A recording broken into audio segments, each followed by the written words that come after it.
a quick recap. You guys had finally made your way into the village and set up a kind of makeshift base of operations with mostly duct tape. Um, Jessica has got a hot date and has got a bit of a thing going on with one of the locals, a PE teacher named Tommy, who apparently may be related with what seems to be a newcomer to the town, a young Indian descent woman from London, a police officer who seems to know way too much about what is really happening.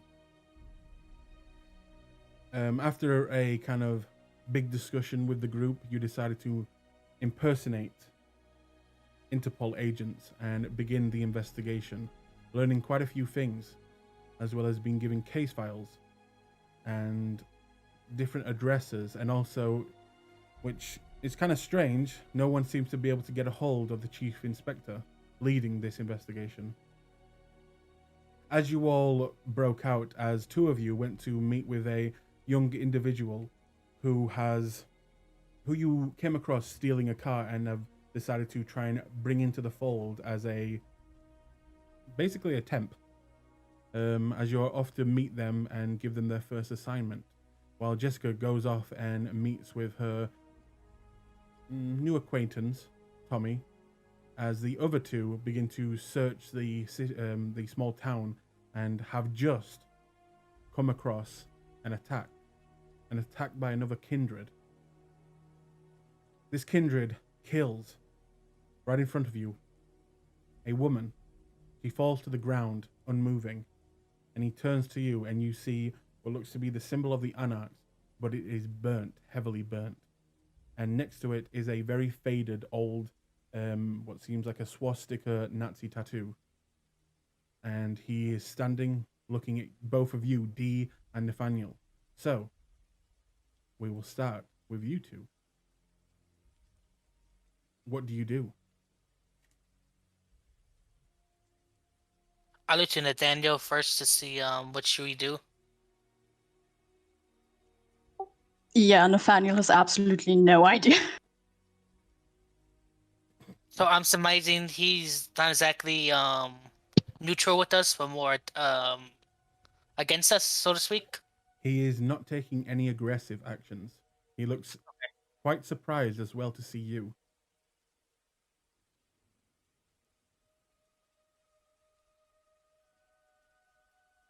Do you say anything to him? I think I'll take Nathaniel like by the arm, like my arm, like over her, like protective, like a mother does when she like quick stops a car, Mm-hmm. the children, and I'm just gonna like slowly back away if he allows it. You know what I mean? Mm-hmm. Like As we saw. you Okay. As you begin to back away, he will begin to talk. Oh, ho, ho. Well, I did not expect this. And he will begin to walk closer towards you. So, they finally sent some people then, yeah? You the chuckleheads, huh? We were just here having a stroll. Oh, I can sense it in you, boy. There's no hiding. Not from me.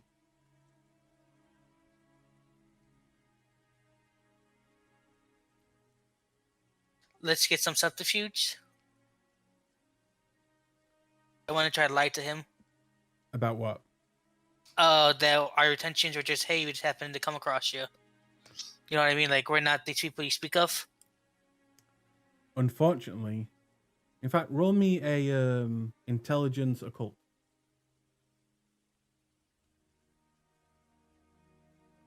I don't think I got a call, so just intelligence, correct? Yes.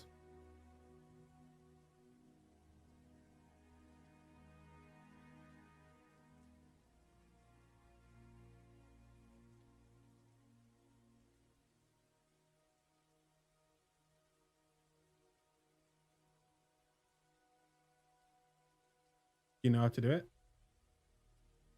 Yes, for some reason I clicked on my character and it bonked me out of the chat. Sorry.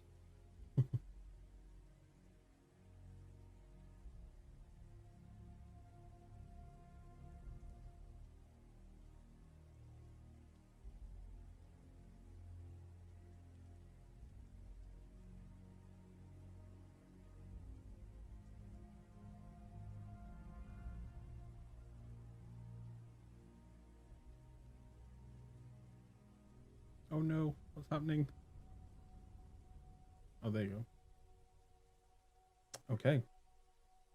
So, roll me now a charisma deception check. I'm sorry about that. My key binding keeps on taking me out the page.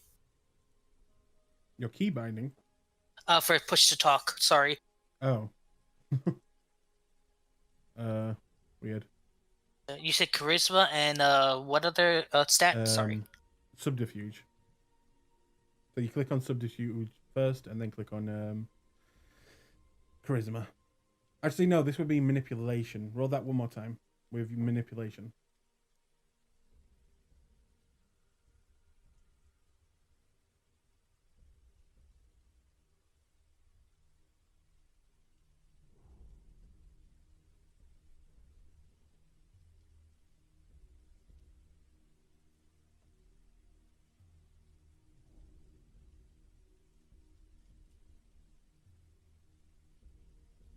You got it?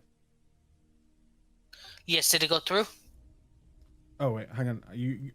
I said re-roll it with manipulation, not charisma. Oh, there you go. Come through now. 0 successes. Okay. He will then just keep looking at you and say, "Ah, nah then, kid. There's no trick in me. I can sense it on you. See right through you. All the way." He'll look over at Nathaniel now. You too. Do you say anything?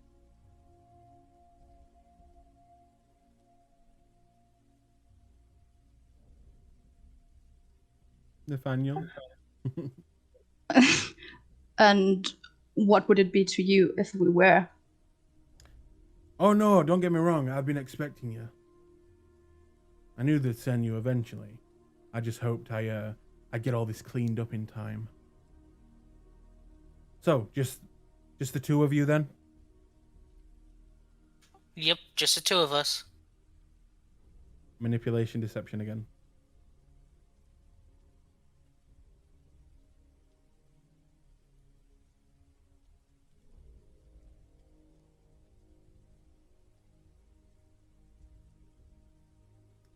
Okay, let me check.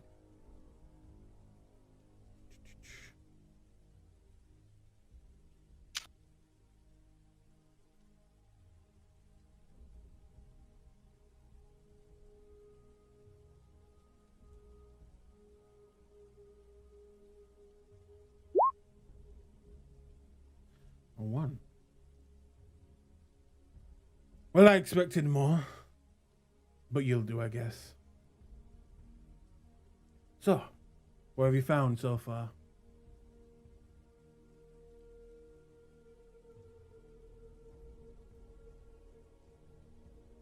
A lot of bodies. He will look back at the woman, now laying dead on the floor. Yeah, probably didn't help with that. But still, anything else? We just got in not too long ago, so we're just starting the investigation. Huh. Where you staying? Come now, we can't tell you everything. Have to have some mysticism, right? Oh, come on, we're all brothers here. And he'll look over at Nathaniel. Right, kid?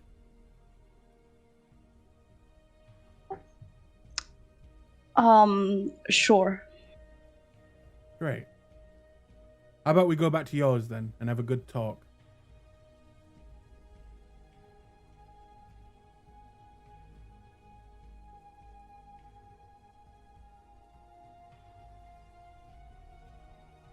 What do you say, guys?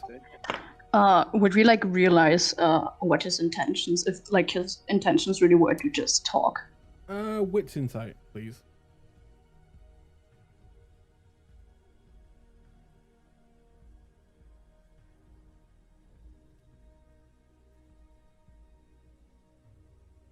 Ooh. And that is a messy critical. Okay.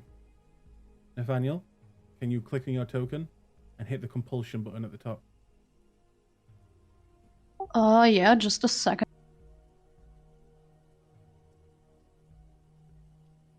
Hunger. Your hunger goes up. As the beast right now inside of you is fearful at this other kindred in front of you, and you can't help but the blood to rush, ready for a fight, and you get hungrier.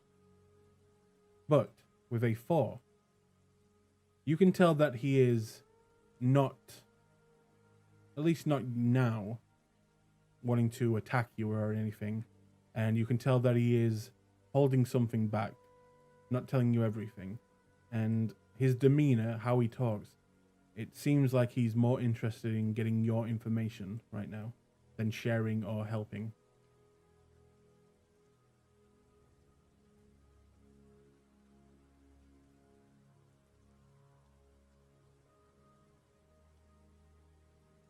He steps closer.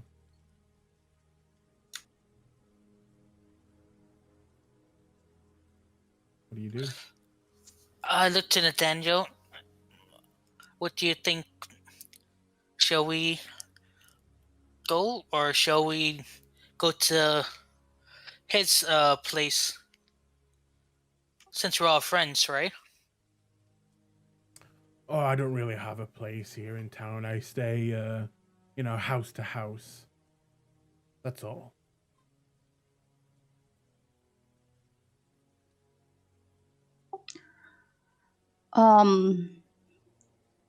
I think you're not really telling us everything, are you? Well, duh.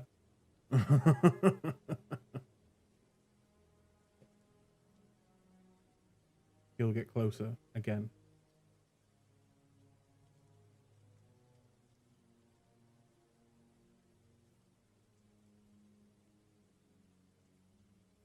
What do you do? And what exactly would we get out of bringing you back to our hideout? Oh, well, I could, I could pass on some information. Maybe we could share resources. Maybe we could even work together. Eh? Glory for all of us.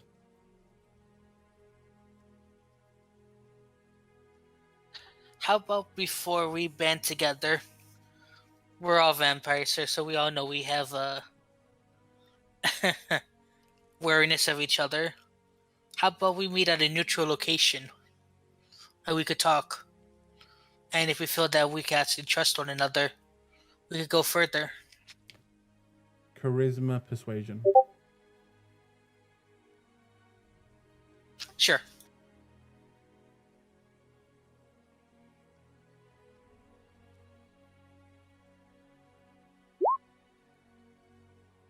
You can re-roll if you want.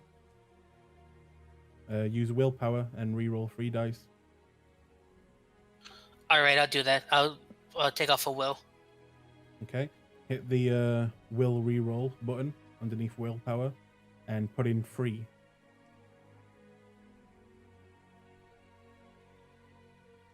Two successes. Okay. Let me just...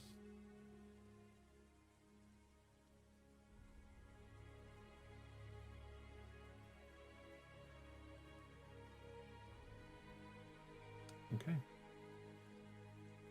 After you say this, he kind of pace back and forward for a moment, thinking.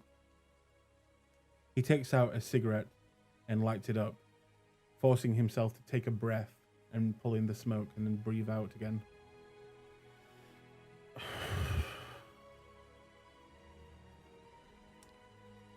All right.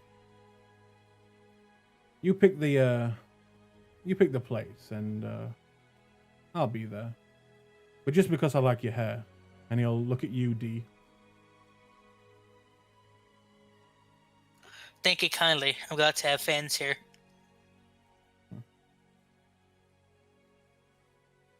So where's it gonna be, gents? Out of character, what was that pub that we were at for breakfast? the Red Lion. Yeah, how about this place called the Red Lion? I think it's quite appropriate. All right, I'll be there. What time? What time is it now? Right now it's The about character. 10 o'clock. It's almost 10 o'clock. How about the stroke of midnight? All right. Now, if you excuse me, boys, I'm gonna. He looks back at the body. I'm gonna clean up.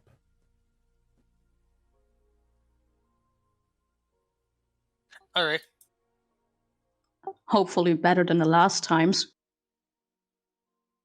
He'll stop at that as you say that, and you watch him go from kind of a cheerful person, even jolly almost, to kind of frown at you, and you can't help but notice a real rage in his eyes. And could you make me a wits insight roll?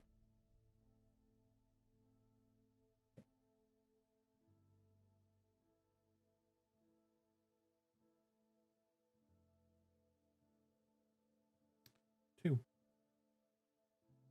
It looks familiar. This type of rage coming out of nowhere, this type of anger, it kind of reminds you of Jessica a bit.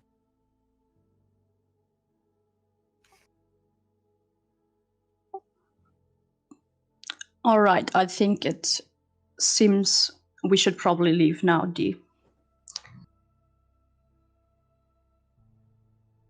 Yes, I think we should. And I give a courteous bow. Thank you for your diplomacy. It was truly appreciated. He'll begin to walk backwards in the alleyway and grab the girl by the foot. Her shoe falls off, and he just begins to drag her body against the floor around the corner. As you make your way back in town, where do you go as you leave the alleyway?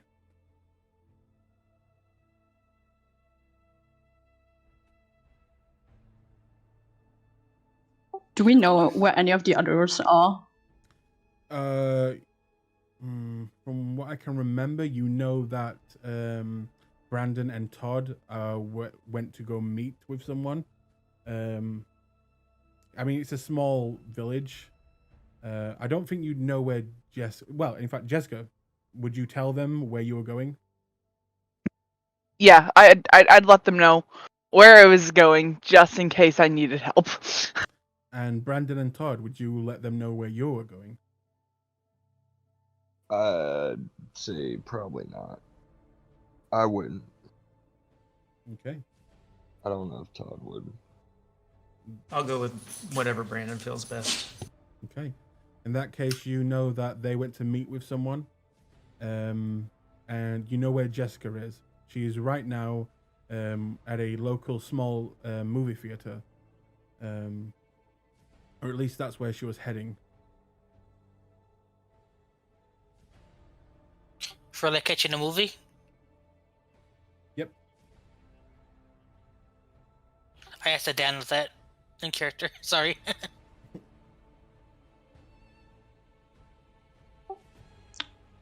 Sure. Are you paying for popcorn or me? I guess I can pay. I just kind of give it a little chuckle and start going.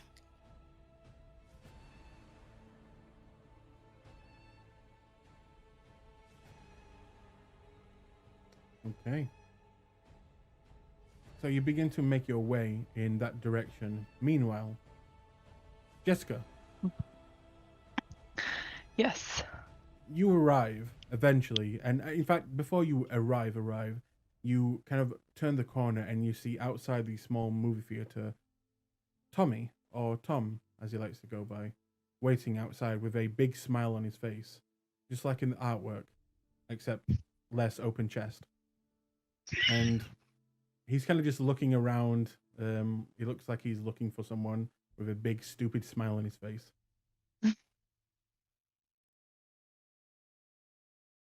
Yeah. She's just I'd say she's gonna try to sneak up behind him and surprise him. Okay. Yeah, we'll do that. Then in that case, please make me a stealth dexterity check. All right.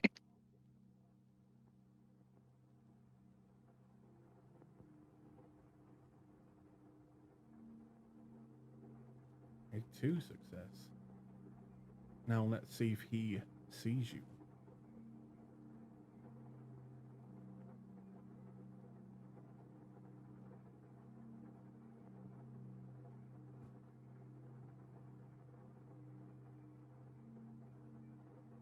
Got to love, young love. 2, it goes to the player.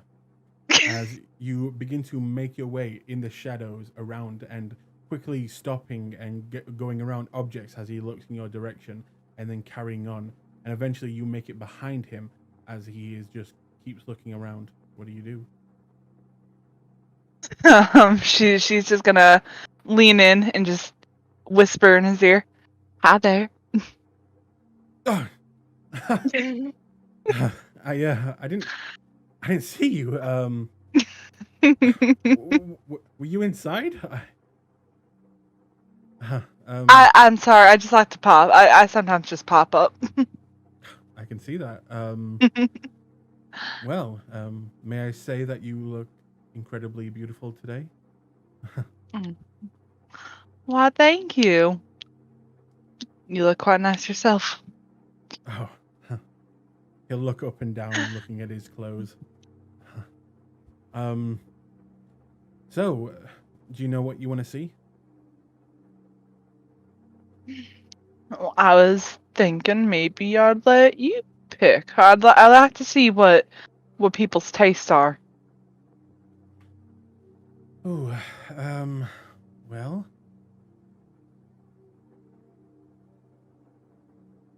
pulling up 2002 movies. Well, I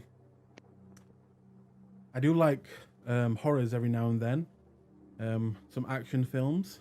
Although he kind of looks like he's questioning himself a little bit. And would you prefer like a romance or a comedy? Horror's fine. Great. Yeah.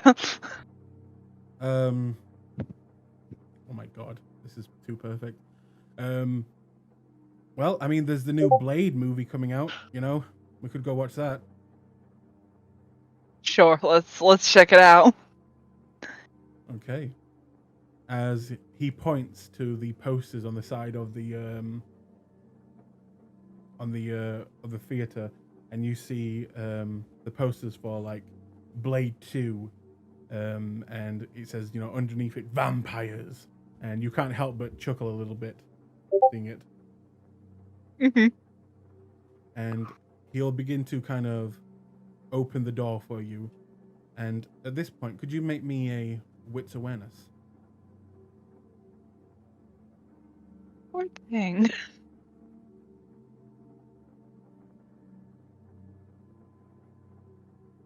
A free.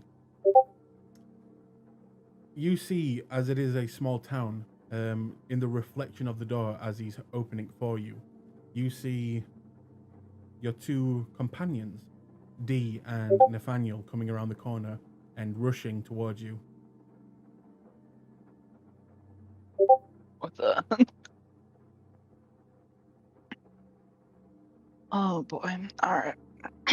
She's just gonna try to play it off as cool as she possibly can, especially after the whole Nathaniel just kept staring at her when he first met her at the bar. He's looking at you kind of confused as you're not going inside, and then he will look past your shoulder at Nathaniel, and he will kind of not look hurt or jealous, but just look like, you know, "Aw, we don't get to be alone" type of look.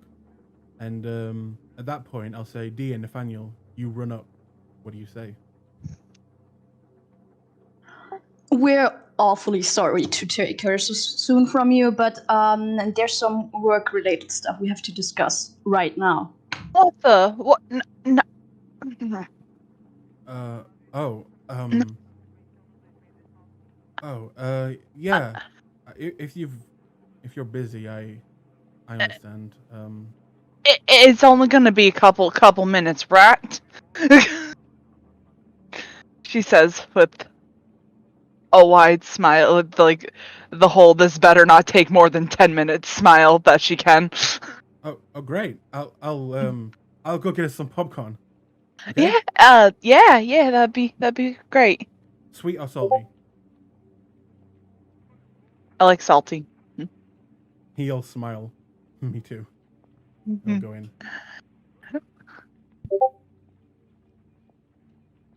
What? What do you two need? I think we might want to discuss this somewhere more private.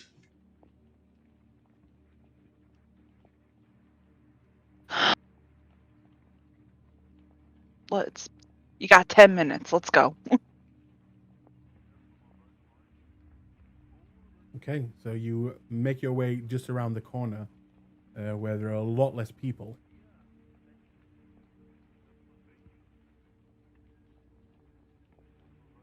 What do you do?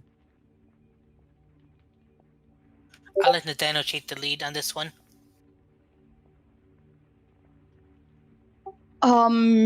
So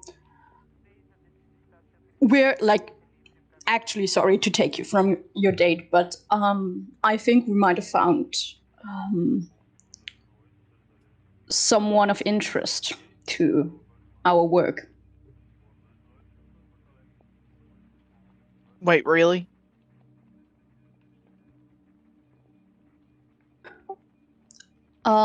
Yes. At a very, we were just we were about to just go look for clothing, but there was a noise in an alleyway, and well, let's say it wasn't all that pretty. What happened? What's going? What? What?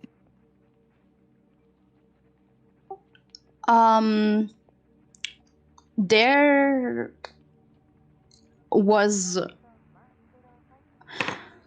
as I said, someone. How many people are around, just like out of character? Would anybody overhear us? No, you turn the corner and you're in where all the dustbins and all the bins are at the back. We might have saw one of us there snapping a woman's neck.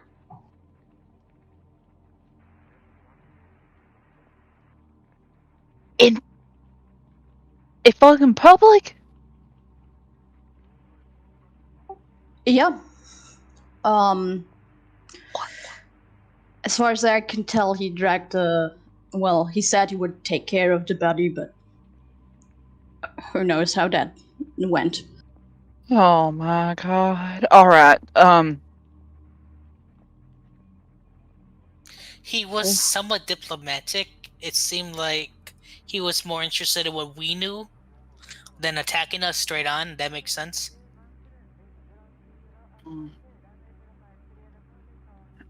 I don't know. I'm not really keen on giving information of what we know to a guy who just dragged some random body into an alley like that after killing somebody, which is what we were sent here to investigate.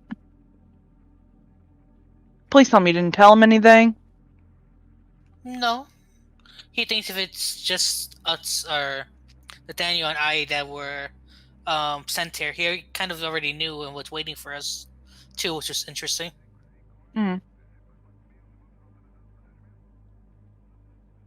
What does this guy look like so we can keep a better eye out in case he comes around any of the areas that we live in? He looks like to DM.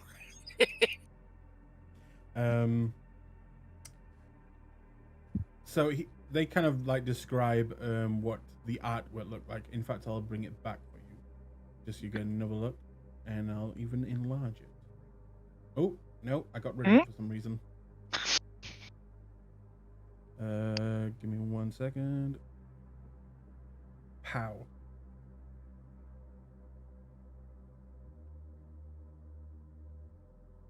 Go on the goddamn right layer. There you go.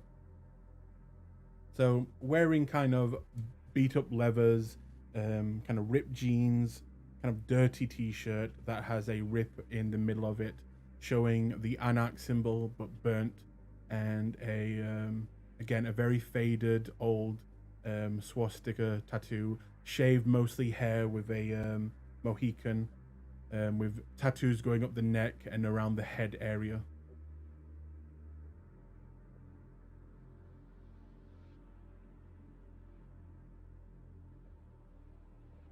I don't know if I need to get into too much detail about why I think that talking with this man would be a bad idea. But I'm gonna start at the more obvious one. Swastika tattoo.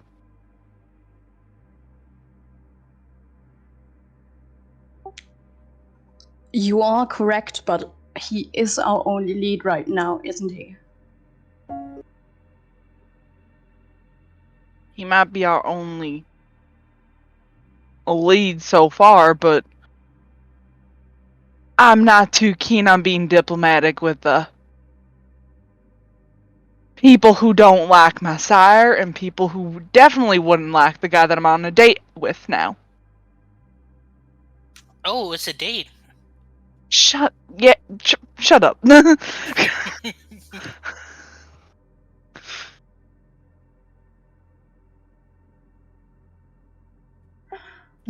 Look, we might or might not have an appointment with him at the pub at midnight.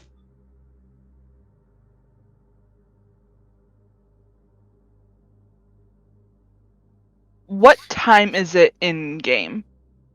Right now, it'd be around, probably around 15 minutes, 20 minutes past 10. Okay. Listen, I'll keep my phone on quiet as I can make it. I do not want you two going anywhere in super profit with this man.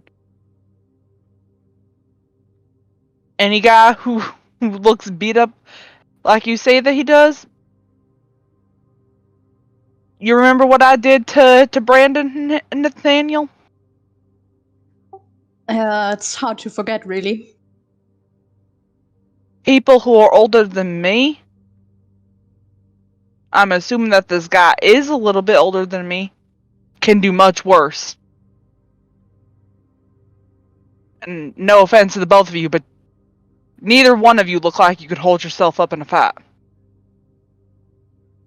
That hurts. And I hold my heart, where my heart should be. I'm not going to take that personal because it is the truth, but hey. I'm sorry, alright? Listen, when I'm your number one source of muscle, as far as I know,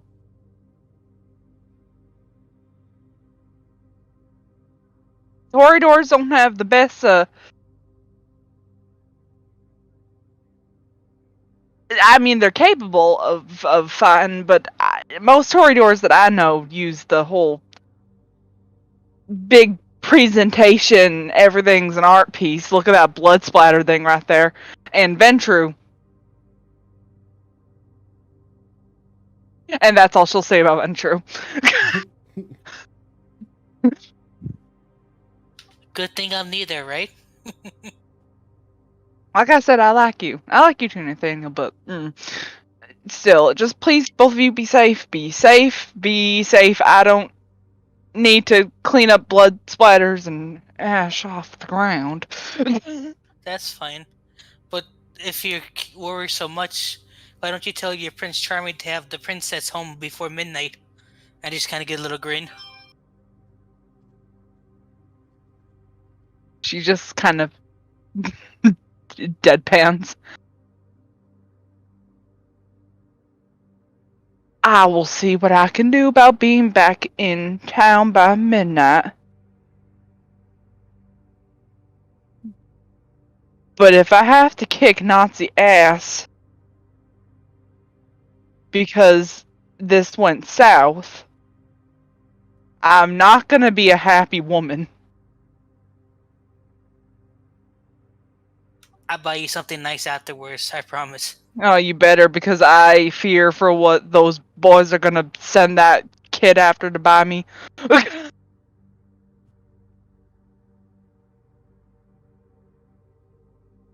I let a grunge Toreador and a Ventru set out allow a mortal man to buy me clothes, and honestly, I'm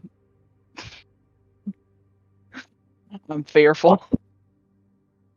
So, you two go on. And Alright. Have Have fun fun on on your your date. dad. what? On your dad? Oh my god! Uh-oh! I'm guessing you said Sorry. God, yeah, I said date. I'm just my brain. No, that's awesome. Have fun on your dead. I like that. Ooh, No.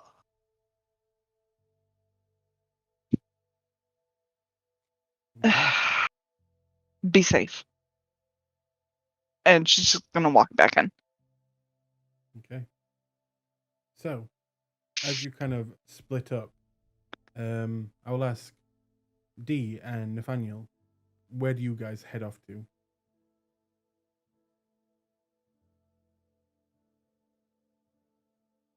I would assume maybe to check out the pub beforehand to see how early he comes. Okay, so you head off to the pub. And you go back inside, right, Jessica? Yep. Okay, as you enter, you see him holding two kind of big buckets of popcorn, and again with a kind of a smile on his face, and looking more relieved that you didn't just ditch him on your first real date. And we're gonna move over now to Todd and Brandon and rewind time just a little bit.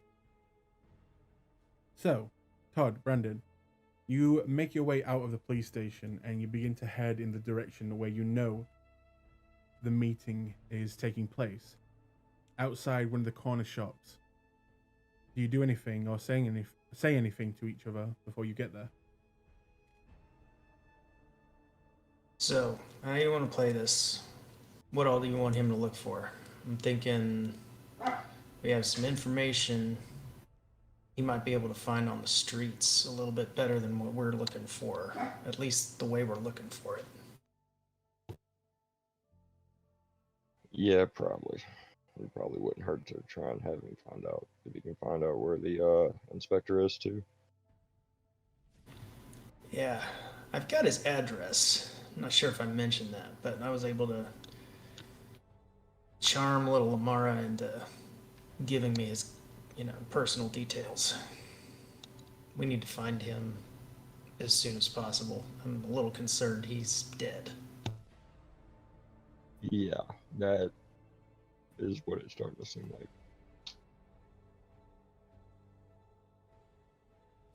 I'm going to pull out the phone, send a text to Jessica. We need to go see the CI soon. Okay. Have his address. In that case, Jessica, before you arrived at the theater, you actually get a text. Do you reply? I just reply with an okay, dot dot dot. Uh, 1 question mark.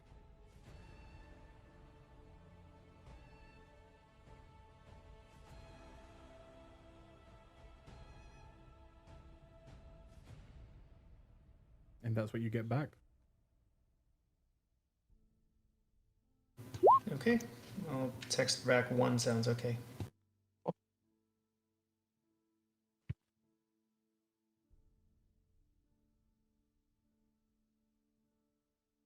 Anything else you would like to talk about before getting there? Mm, nothing that I can think of. Okay. You turn the corner and you actually see waiting outside the small corner shop a hooded individual, kind of hiding his face and looking more suspicious, trying not to look suspicious.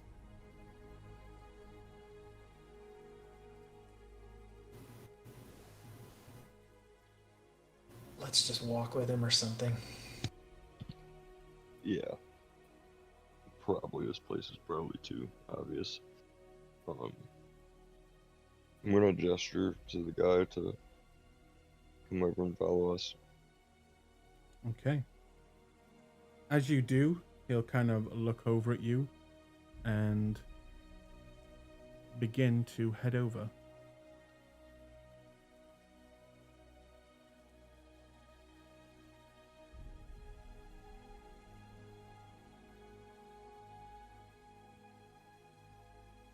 I'll stand back for now. Let Brandon do the talking. Just look at him. I'm gonna hand him the money for the phones and tell him that we need the nicest phones he can get us. Say, also, have you heard anything about the chief inspector being missing? As you can probably tell, mate, I don't really go sniffing around the chief inspector. But if you want me to maybe look into that, I could probably do it. That would be appreciated. Apparently, he's not answering any calls for the whole day, which is suspicious to the station. Yeah, he's a bit of a bell end, to be honest. You know, on my ass all the time, all the way through school. Bit of a cock. Does he normally go without responding to anyone? He kind of looks a bit confused. How would I know, mate? Well, anytime he's around you, has he been good about answering his radios? I mean, when he gets over like the walkies and shit, yeah. You know, he goes all that 10-4 and all that shit. But yeah, bit of a tosser, really. Okay, I'm gonna hand him a little more money. We also need clothes for guys roughly about my size. I thought Zindy was supposed to be getting those. Zindy's gonna be getting Jessica's clothes at the very least. Okay. But Well, I know D wanted some clothes. He'll kind But of if Zindy's like- getting the clothes, then well, she's that's getting fine. Jessica's clothes, so he could get you the other piece of people's clothes if you want. Okay. Yeah, just get a couple outfits. Yeah, Preferably formal. formal. What, you don't want him to look like me? Come on, look at my style. And he kind of like grabs his hat and kind of pulls it down a little bit. look, we have some street clothes. We need a few things that are a little bit more formal, just in case. A little bit more of a local flair. Do you understand what we mean? We don't have time to go doing all this for ourselves. We got measurements. Yeah, I can do that. Suit and tie, all that shit. Yeah. So, Yeah. you want me to get you some phones? You want me to get you some drip? All that. Okay, and look into the The big dickhead. All right. Yeah. I can do that. So about, when this is over, is like, you guys like a part of a gang or something? Does this mean like I'm in? Like, you know what I'm saying? I look to Brandon. I'm You gonna gonna look tell at him Todd. Tell him what? the truth? I pat the inside pocket of my coat where I keep my badge. I'm gonna say, not yet.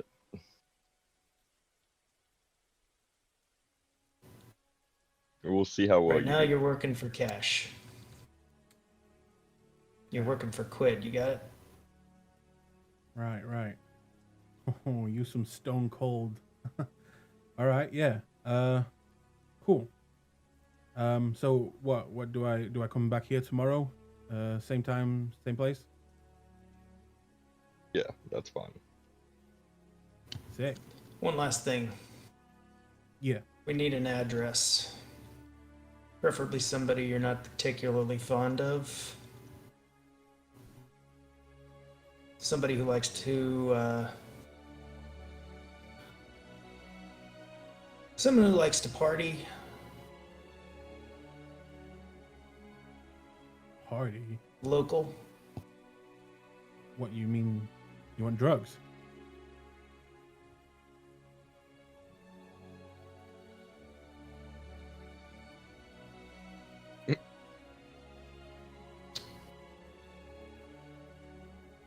Let's just say we're looking. All right. Well, if you want to party, you can go. I mean, he's a bit of a dickhead, but you can go talk with what's his name now? Michael, or is it? Not David? looking for sellers. We're looking for users. I Oh, mean, sellers don't hurt either. well, I will mean, whisper to Brandon. They tend to be better armed and protected.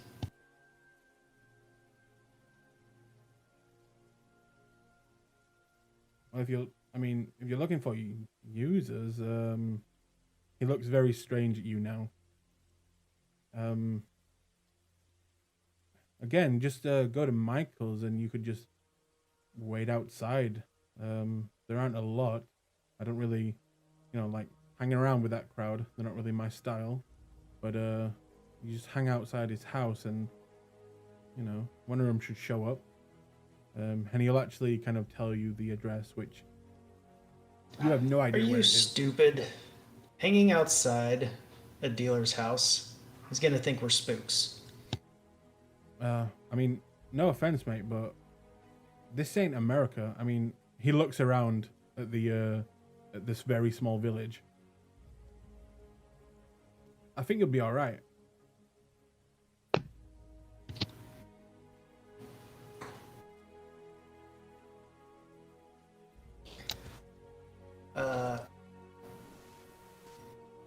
Just want to look at this kid and see if he seems like he's on the level, if he's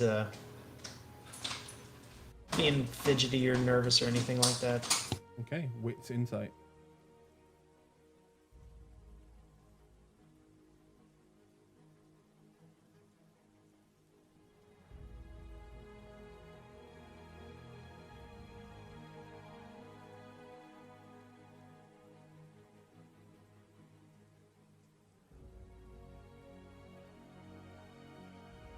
A1. It's not a hard, success rate, but from what you can tell, he generally is a little confused with what you're asking, but at the most part, he looks to be happy at helping you guys and probably expects, the classic, these are some bad boys from America, probably strapped up and some kick-ass gangsters, and maybe this is like an opportunity for me. and he looks like honestly a kid that is watching an action movie right now, with a stupid look in his face.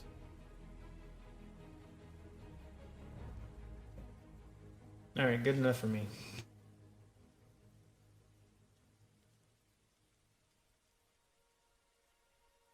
So, is that it then? Am I all right to go? Nod yes, and then look at Todd. I will give a thumbs up. All right. Cool. You sure you don't want to like maybe give me your address, like, and I can just pop on by wherever you're staying, deliver the stuff? Yeah, we're sure.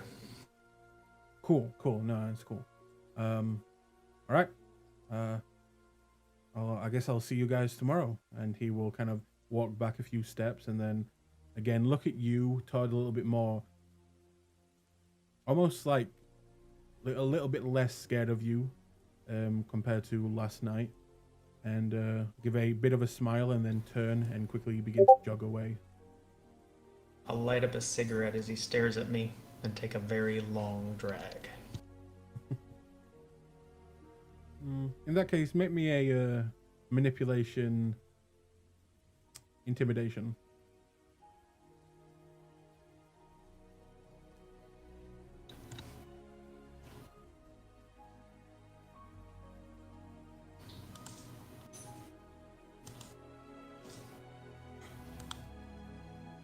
Okay. As you light this the cigarette and take the drag, he'll kind of smile and then look at you in the eyes, and you can't help but maybe let a little bit of the beast out, and those eyes kind of it's almost like looking at a wild animal, and he kind of the smile drops from his face, and he kind of freezes for a second, but then quickly turns around and begins to jog away.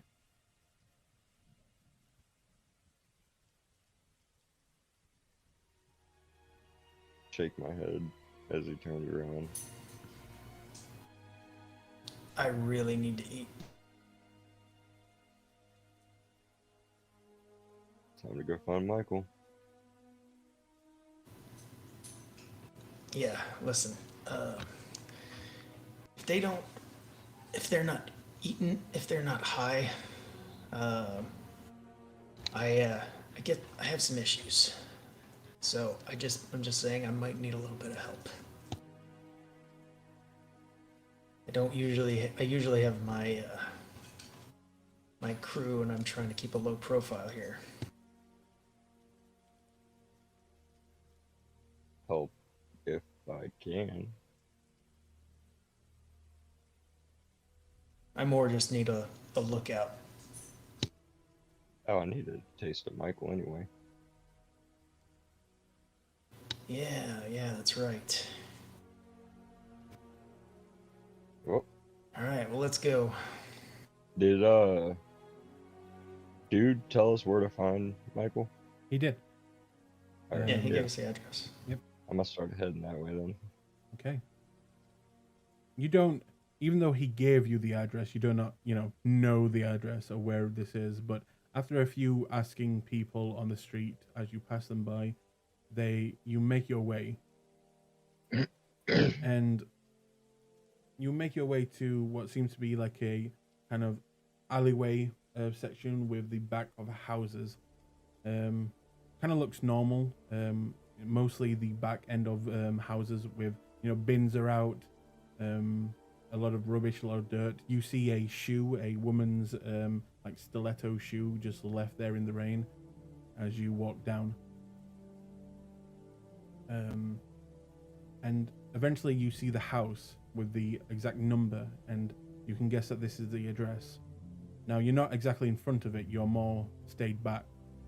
What would you like to do?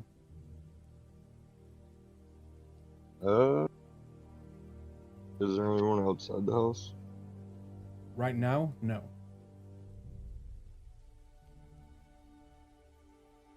I'm going to try to creep up to the door. Mm-hmm. this is my scene.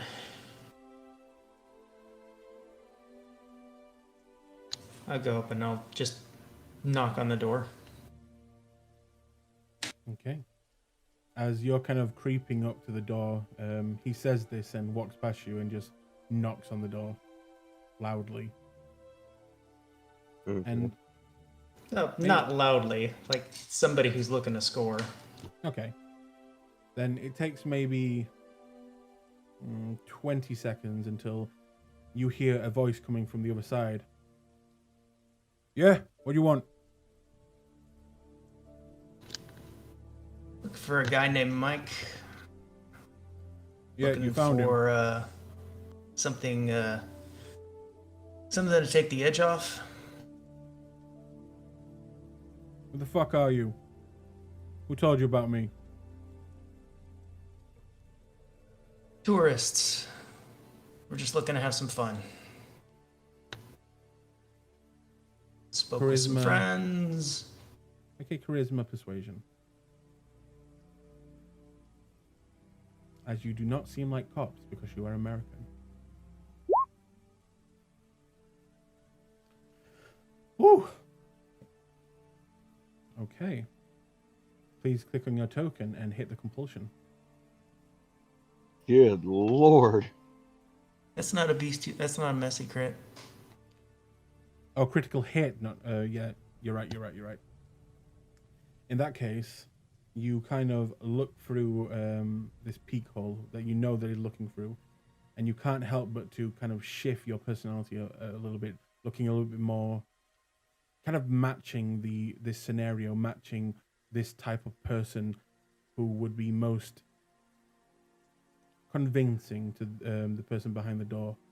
And a few seconds later, you begin to hear locks unlocking, and then the door opens and you see on the inside a kind of short, maybe 5'6", 5'5" Asian man, kind of old, maybe in his 40s, maybe about to hit 50s, and he's just looking back at you. All right, so what you want? Looking for uppers and maybe a few people to party with. I'm gonna look around the room and see if there's anybody in here who looks like they're high. In the back corner, and it is not hard to see, in the very back corner you see a girl, barely even conscious, like she probably doesn't even know where she is right now. And at kind of like her feet, you see a spoon, a lighter, and the spoon is blackened. I'm gonna nudge Todd.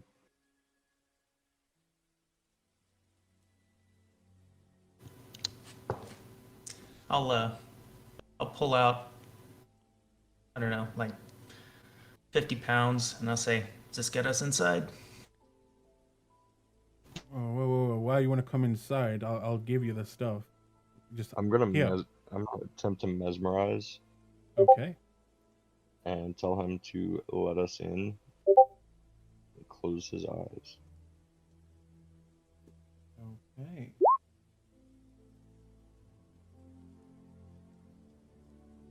In that case, as he is human, you say this, and you will have to rouse for this, and you have. You say this as he catches your eye, and you watch him kind of step back and begin to close his eyes. I'm gonna go ahead and close the door and then feed on Michael. And like as I bite into Michael, I'm gonna gesture to the girl in the back. I'm gonna shake my head no. I will probably, if she's passed out, I will probably go take a quick sip from her, but she's not what I need. Okay. I'm only taking one dot from. I mean, that looks to me like morphine or heroin. Make me a. Do you have any dots in medicine? Who, me? Yep.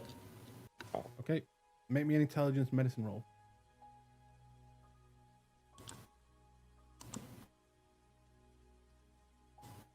Oof.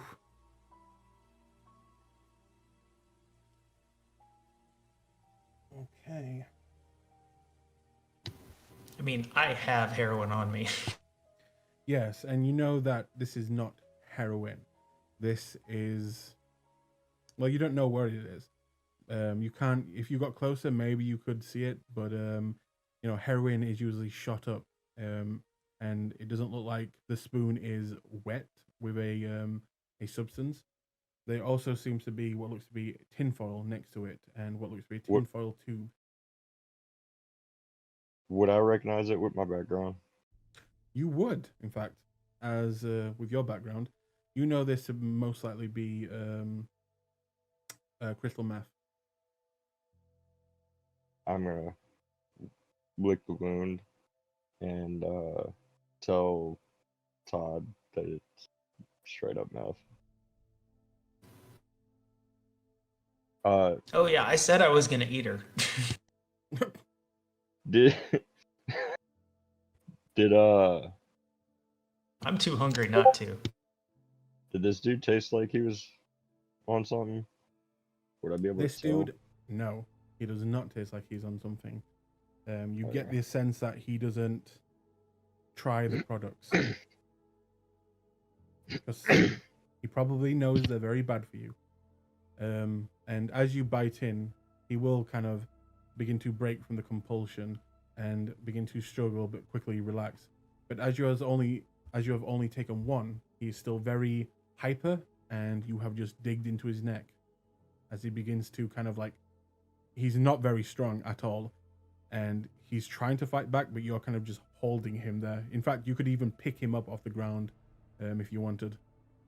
He's that kind of small and very not strong. Okay.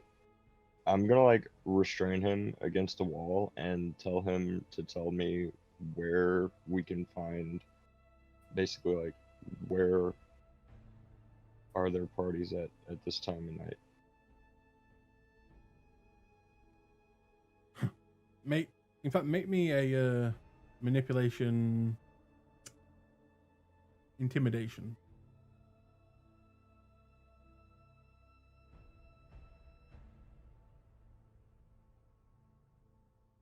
I forgot to add my one for Roll again. As well as add one extra dice as well. uh so do I just re-roll that and then add the 2 modifier, or Yeah, do you just go want me back in to your sheet, re-roll it again, and add the 2 modifier.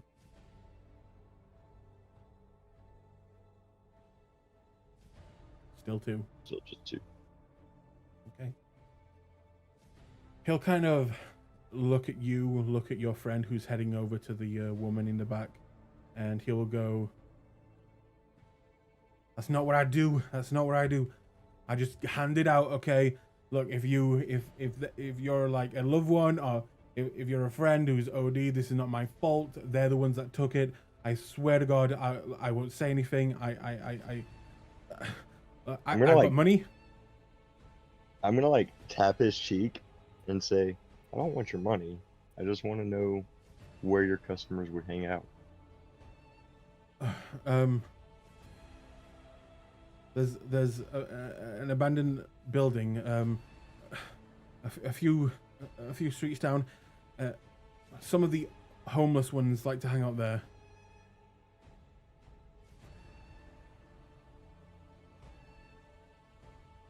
I'm gonna look at Todd and say, hey Todd, what were you looking for? Somebody who's taking what? I am singularly focused on the girl at the moment. And speaking of, you get over to her, and she is still breathing, but heavily medicated. And you Good. could do anything to her, and she wouldn't even realize what's happening. No, I am sinking those fangs in. I need a little bit of that. Okay. You bite down, and how much do you take? I'm gonna take 2. That tastes just like what I need. Mm-hmm. And as you begin to drink, you can't help but get lightheaded and feel the rush, and almost the room begins to spin as the taste begins to kind of overflow in your mouth. And just to see what happens, could you please click on your token and at the very top hit Blood Resonance?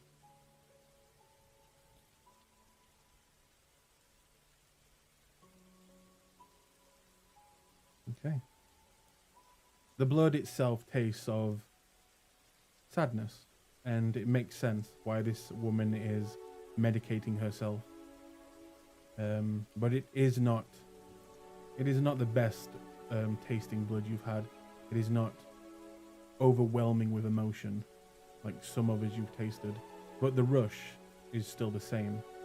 And as you kind of finish and lick the wound, you stand up and it's like the world is much lighter and you are, well, you feel like a rock star again. Yeah, that's what I needed. I'm gonna look Michael Taste in of the blood eyes. doesn't matter. I'm gonna look Michael in the eyes and snap my fingers in front of his face and say, "Forget," as I snap. Okay. As you snap, he's about to kind of begin begging, and you say that, and he will kind of go a little bit whoopy and kind of begin to stumble a little bit, and then he'll focus back on you. I'll lick the wound. Mm-hmm. Whoa, whoa, whoa, whoa. I said not come in the house. Out. Both of you. What? Get out. How much more of this crystal meth you got?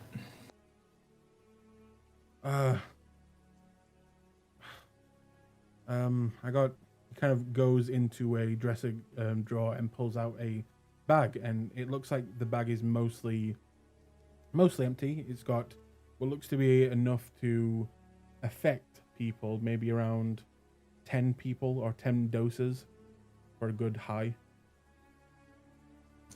All right, I'll take it. How much? What, the whole bag?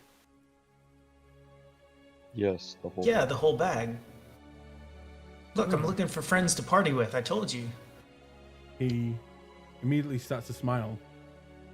Oh, well, you should have just said so. Right, I can do you the whole bag for, let's say, 500. 500. Yeah. All right. You know what? Because you're a cool guy and everything.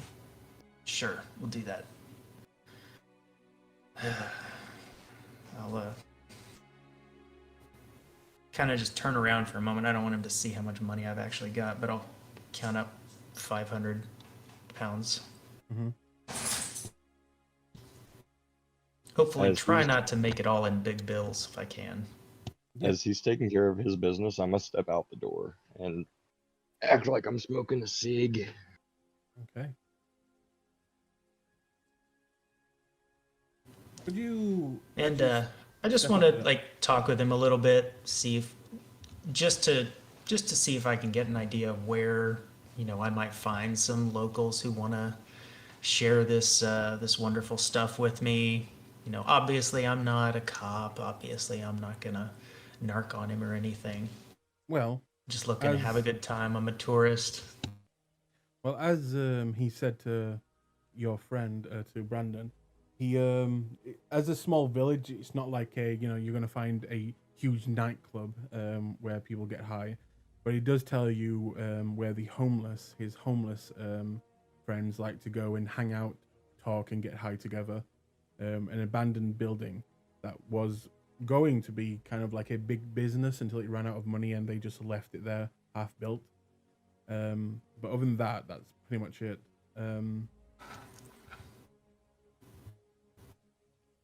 Yeah. If that's really all he knows, then that's all right. I will try to suggest to him, hey, that's not really my style. Look at my clothes. I'm not homeless. I got some money. There's other people I'd rather share this with. As you say that, he will smile and say, "Oh, mate, you're in the wrong fucking town. You should head to one of the bigger cities, like London, if you really want to be a party animal." Oh, I'm heading there. Just stopping off here for a bit. Cool. Can't let the party stop, you know what I mean? Yeah. Well, if you ever need any more while you're here, you know where to find me, and you're always welcome. Yeah. Yeah, thanks a lot. I'll put my hand on his shoulder. And then I'll let myself out. As you're walking out, Brandon, could you make me a wits awareness check? Give me 1 second.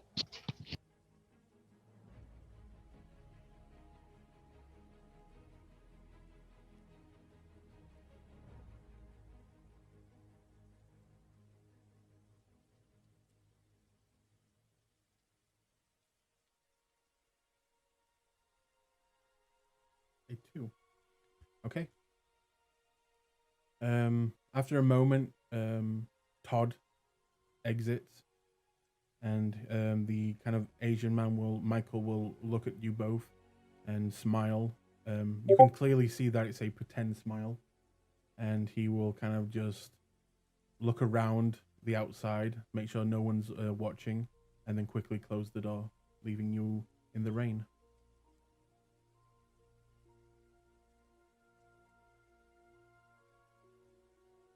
Did you get what you need? Yeah, I did. So, the night is young. Would you like to perhaps go to the inspector's office or home? Yeah, I sent Jessica a text. I'd rather we do this with everyone if I can. I think we should go back and meet up with them. Sounds good. Back at the hotel. Yeah, and we still don't know where this poacher is, so.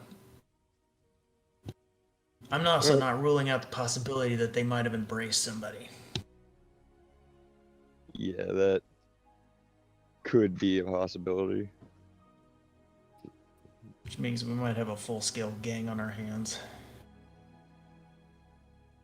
Well, that's a lot of people to be spreading news of us about. Yeah, which is why I think it's better if we stick together.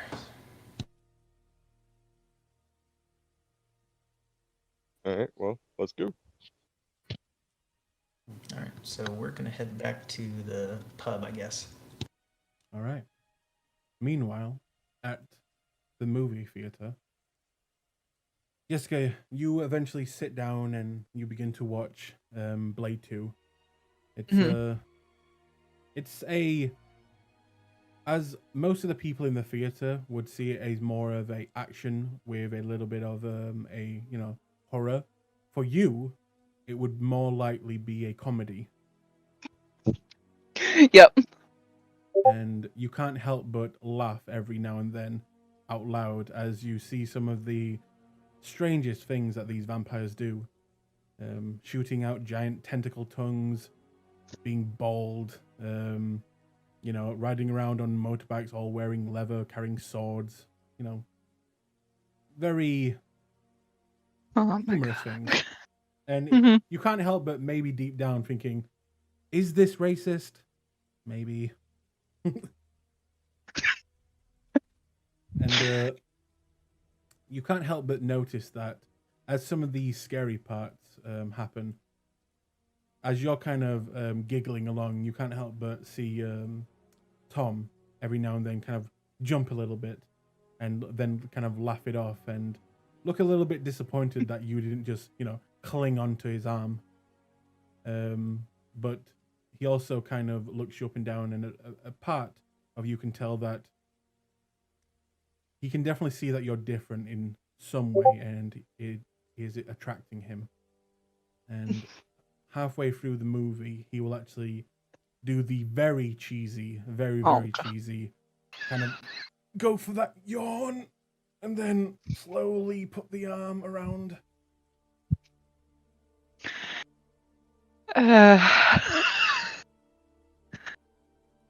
She'll play along. Yeah, she'll every once in a while she'll even like fake being like a little bit scared. So after he does his utmost cheesiest thing and wraps her arm around, she'll play into the little game a little bit. Okay. And as you do, he'll kind of like, as you kind of pretend you're scared and you'll grab a hold of him, he'll kind of tighten the arm around you, and he'll just whisper in your ear. Yeah, it gets me sometimes too. It's okay. Meanwhile, she's just trying not to fight off laughing at all the quote unquote horror. Mm-hmm. And it's a little bit later on where the end credits begin to roll, and you've been here for a while, and you know that it's maybe 30 minutes away from being 1 o'clock. And he kind of gets up and begins to lead you out of the theater, and he'll turn to you and say, "So, I think that went well. I mean, if you thought that went well, right?" I had a lot of fun. It's been a while since I've seen a movie, so Listen, I don't want to get into this and find out you're, only here for 2 days. I really like you, Jessica. But if you're just a tourist and you're here for a small time, I don't know if it would be a good idea for us to. He looks down at the floor and goes quiet. maybe not something serious, but while I'm here, I also don't know how long I'm actually gonna be here for. Definitely longer than a couple of days. Um, It's looking like a couple of months. Make me a charisma persuasion. Or you can use manipulation. I'm gonna use charisma.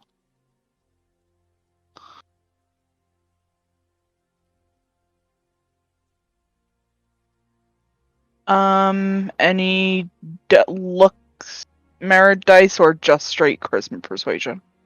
You could rouse. In fact, I'll say because of the interactions you've had in the past, I'll let you have a +1 on that as well. Okay.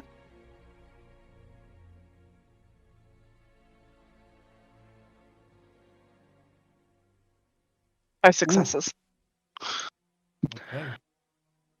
You can see that he is trying his best to not get too attached to you, and he looks like he is about ready to kind of cut things off before they get serious. But as you make that point and you kind of, you smile here, you kind of chuckle there, you make physical contact on the arm, you can't help but clearly see that you winning over very easily. And he gets that very, stupid grin on his face again, clearly just very happy at the moment, and you can clearly see that he is genuinely happy that he has met you. And he will just nod, not say anything, and then kind of wrap his arm around your kind of your shoulders again, and pull you into a bit of a hug as he begins to walk out the theater with you. What do you do?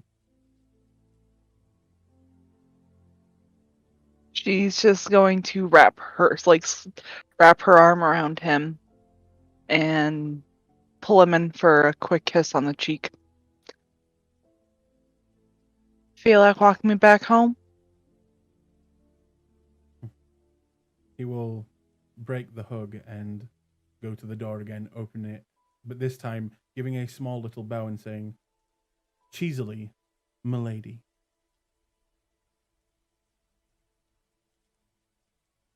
Oh boy. And I, out of character, will try to not cringe. You can clearly see that he is not very used to this.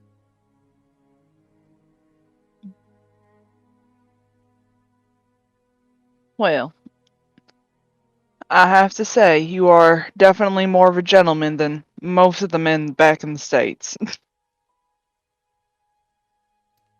He will smile and get a little bit cocky with that. And he just looks at you and says, "Yeah, I know.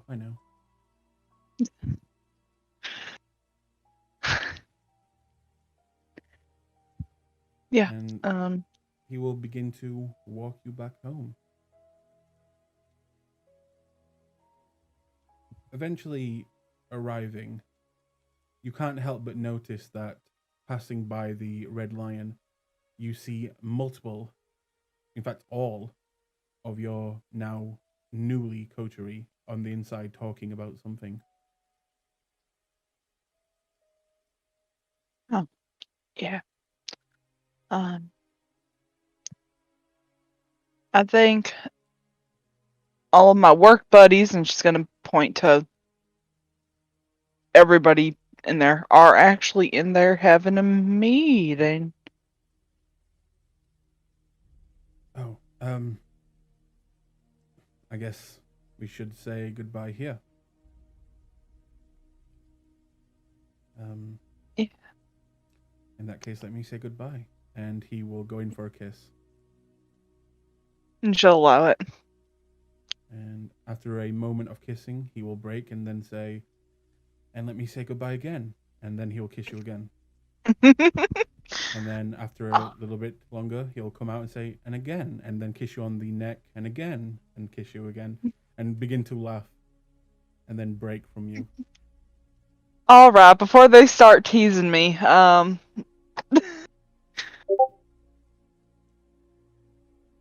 I'll give you a call. He will begin to step back into the street, and again with that same smile on his face. Yeah. Yeah. I'll see you tomorrow, right? Tomorrow sounds beautiful. And she'll step in to the restaurant, wave Okay. him off. In that case, we will rewind time just a little bit. As Todd and Brandon, you make your way to the pub, and as you enter, you see two of your companions on the inside.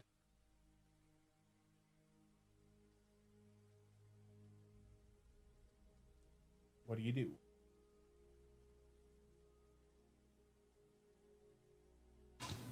Where's Jessica?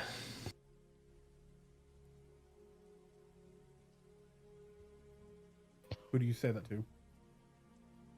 Just to Brandon as we're walking in. Probably with her new toy.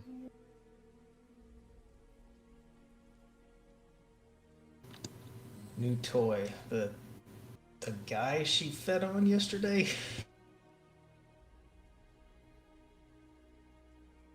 I try not to make it a habit of playing with my food.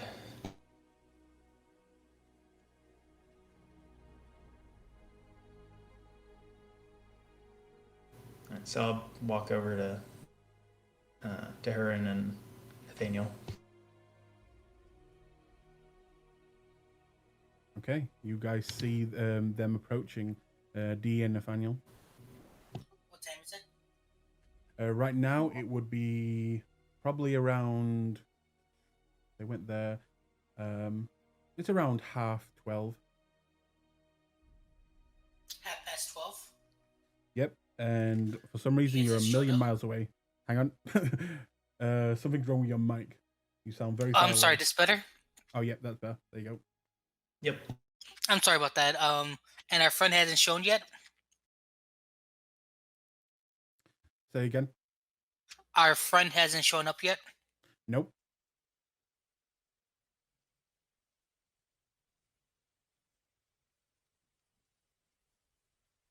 Can I do perception as we try to wait for him? You can. Make me a perception check. Sure, thank uh, you. That'd be wits awareness, sorry.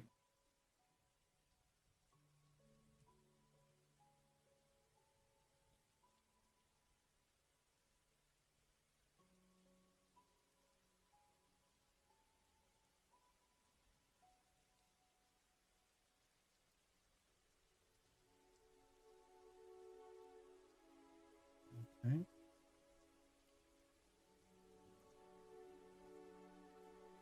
Okay, so he's definitely late, and as you kind of get a bit curious and a bit worried, you can't help but look past out the window, and on top of one of the buildings, looking through the windows, it looks like he is there on top of a small building, kind of poached there, and is just watching on the inside. It looks like he is trying to make sure it's safe and this is not some type of trap. All right, so as soon as I see our compatriots coming, I'm just going to casually look to Nathaniel. Because are they facing me or are they facing Nathaniel? Like when they come down to greet us. Both of you. I mean, you guys are sitting together, right? Right, but I'm saying like whose back is towards them. That's what I'm asking. Like who sees them? You know what I mean? I'd say probably you would see them. All right, I'm gonna give them I just stare at them. Just kind of give them like shake my head no, like I'm pretending like I'm in a conversation with them, with Nathaniel. Make me a. What would that be? Performance? Yeah, make a wits performance. Oh, what would it be to pick it up? Oh god. Actually, let's say manipulation performance, and you two roll me a wits insight.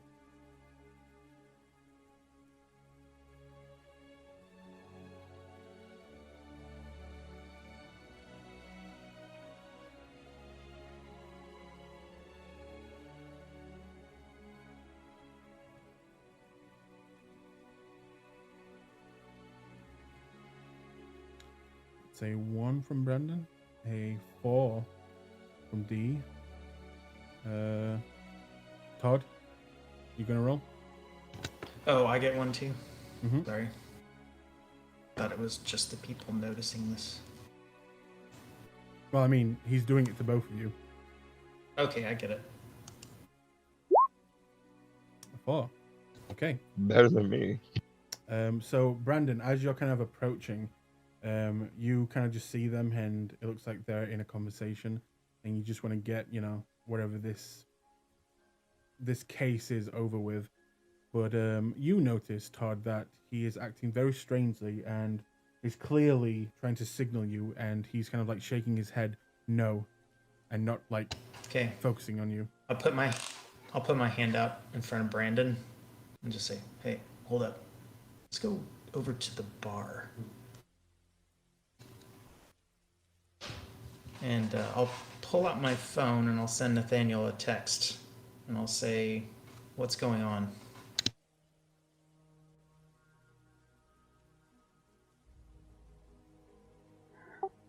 He just he notices that phone just buzz, and he quickly just replies, "We'll tell you later."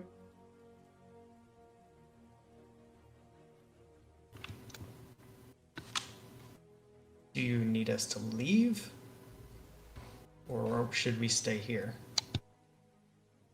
Texting again. You can stay. Just try to not look like you know us.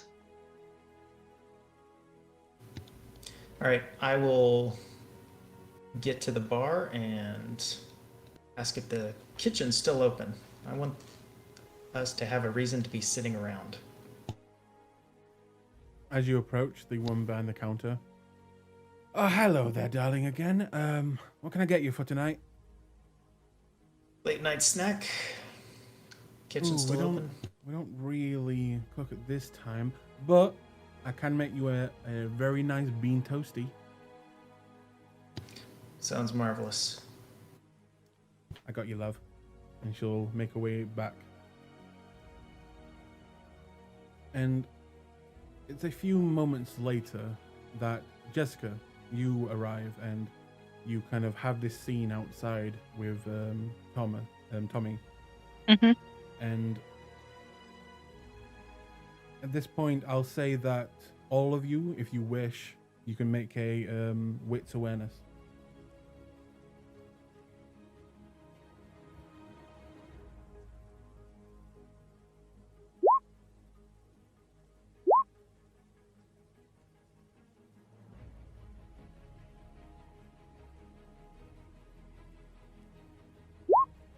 Myself as well, or just the other people? Anyone who wishes. Except you, Jessica. Okay. Sorry, you said everybody. I thought we were actually looking at something important. But yeah, the ones that rolled, all of you, you do see this person now. This person that Jessica seemingly grown attached to. You know, he's handsome, he's cute in a way, and you see their kind of, you know, you see him kiss her and acting a little bit goofy, and them kind of separating, as well as the person on the building across the street. You notice him take note of this person that is kissing Jessica, but then pays no mind to it. And Jessica, you enter the pub, seeing for some reason your group is separated. One is at the bar. Oh, sorry, two are at the bar and two are on the table, further away. What do you do? Up to the bar. Okay. Out of curiosity, can we look around to see if we notice why fucking D's telling us to stay out of sight? Or like stay away from him? Let me have a look. Brandon, you rolled a 3. So yeah, I'd say you with a 3. And Todd, you rolled a 4. Yeah, I'd say both you see a strange figure across the road as you're noticing Jessica. A figure just standing in the rain, and you don't know that they're kindred or anything, but they are acting very suspicious, and they are just almost kind of lurched on the edge, looking right at your coterie members, Dee and Nathaniel.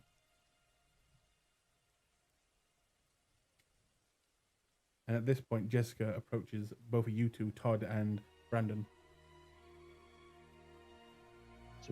I'm gonna like turn my face to look at the bar, and I'm gonna like gesture for Todd's phone. Or Jessica's phone. I'll hand it over. I'm gonna like open and I'm gonna text somebody's watching Nathaniel and D, and like slide it, like set it in front of me, so that Jessica can try to read it. Okay. Jessica, as you approach, you can clearly see the message, and obviously you already know about their little run-in, and this kind of makes sense to you. Yeah.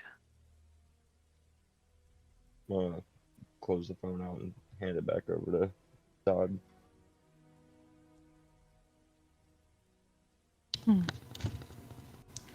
So, what was all that about? I'd say to Jessica. Gathering information. I'm gonna hold my finger up to my mouth, and ask for the phone again. I'm gonna leave it on the countertop. I'm gonna type in might be using something to be able to hear us.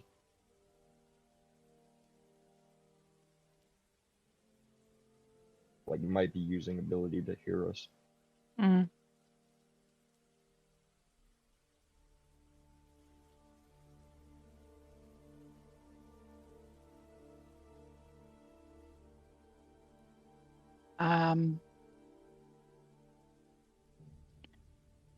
Just trying to blend in, I guess.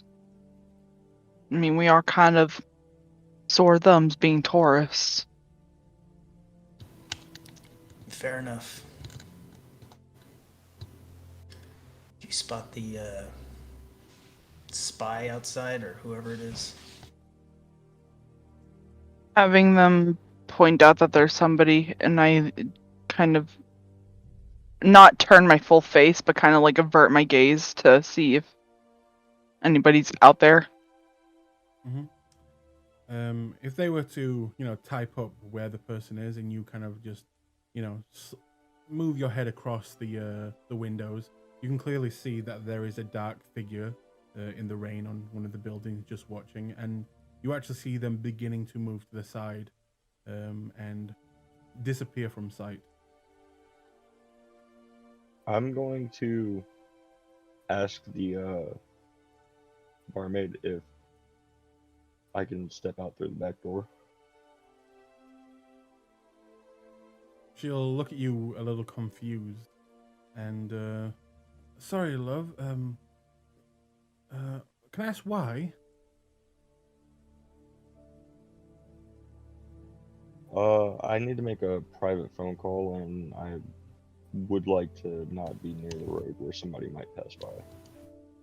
Yeah, there's too many people out walking, or just the possibility somebody might.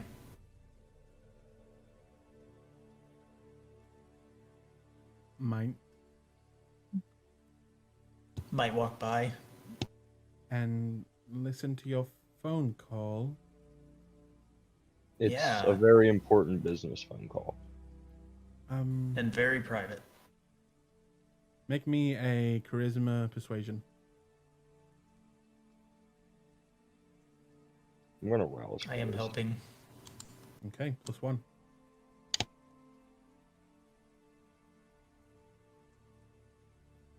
So +1 from him helping, and then I get the 2 for rouse, and then my 1 for beauty. Yep. That's 4. No. 1. Nope. And I will say Yeah, again, guys, don't forget to, if you have beautiful or stunning, don't forget to add those dice to your Boom. Ooh. Nice. Add those to your rolls. As you can't. Wow. She drops to her knees and worships you. Oh, God. I think I can step out the back door. Yeah, you kind of give her the look, the look. It's straight out of Blue Steel look, the Magnum look. And she can't help but smile and kind of giggle a little bit and then say, "Oh, all right, darling, go ahead. Just for you, though." I'm gonna smile and thank her. I'm gonna step out the back door. But before I get like around the corner or anything, I'm gonna like check around the surrounding to make sure that he might not have a visual on behind the pub. Okay, make me a wits awareness, please. And it's a 2. Okay. As you look around, you don't see anyone. You don't see anyone kind of looking in. You don't see any even people passing by, as it is still raining. What do you want to do? Can I try to like do that whole like military stand against the corner but don't expose yourself and like peek real quick around the corner? You can, and could you make me a stealth dexterity check?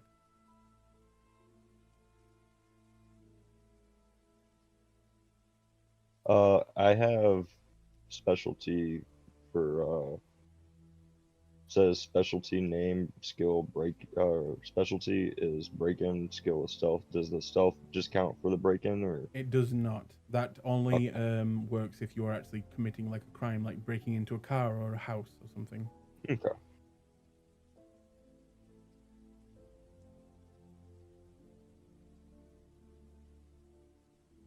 Okay, 2. Oof. You stand there in the rain and you look around. Could I have you, Brandon? And in fact, everyone, if they wish to, could you make me a wits awareness? Brandon, I'll give you a +2 to this.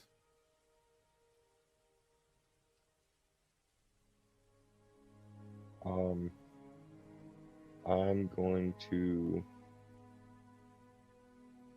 gonna spend.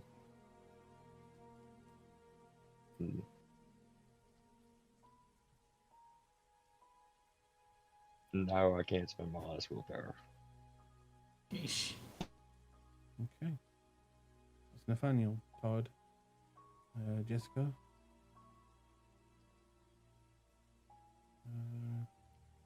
And D. And okay. So, you kind of all begin to kind of look around the room, and I will say that as we seem to have 2 bestial fails here. Oh, actually, no, you rolled both 2. It's fine. So, yeah. Jessica, Nathaniel, D. Yeah, you guys notice that. Did I get everyone? Is everyone there? Yep. Yeah. So you three Yes. notice someone kind of hooded begin to make their way out of an alleyway across the road, and they begin to head towards the pub. And it isn't long until this person gets to the front. Is there anything you want to do before they get there?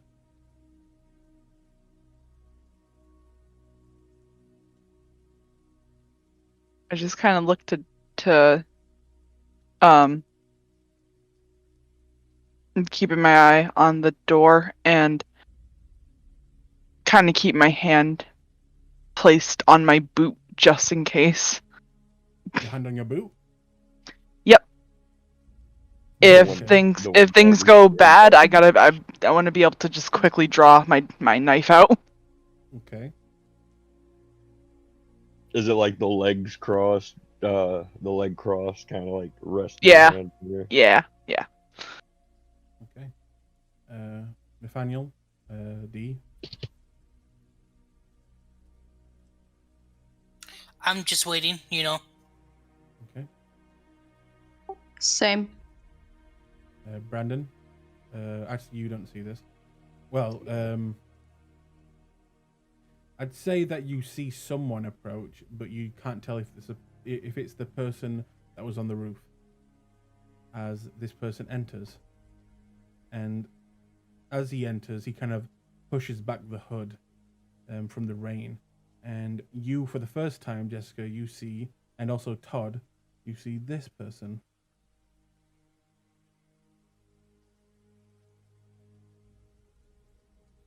And he will kind of shake his head a little bit, almost like a dog, and then look over at you, D, and Nathaniel, give a big smile, and then begin to walk over.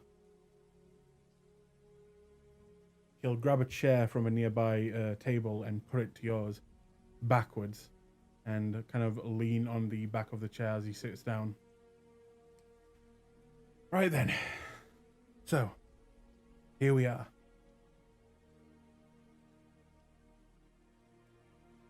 What, got nothing to say? Fine. Would you like a drink?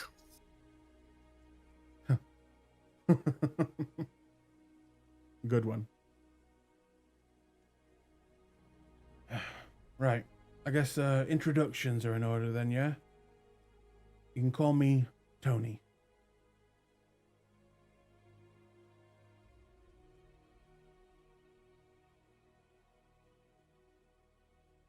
Well, this is the part where you introduce yourselves. Hello. Oh, my name's Samson. Samson. Hello, Samson. He'll look over at Nathaniel. Percy.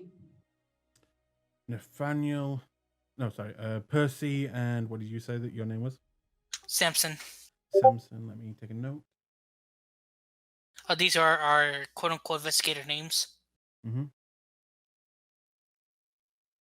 You gave them you gave him them names. Okay.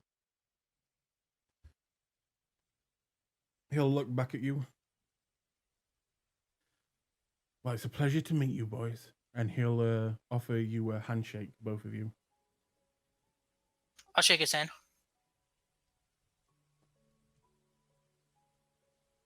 Nathaniel? I do so too after, after Dee did. Okay. Dee, as you are the first person to shake his hand, when he lets go, you can't help but see a little bit of a red stain now on your hand. And he will kind of just smile and say, right then. Who wants to go first? Dibs, not me.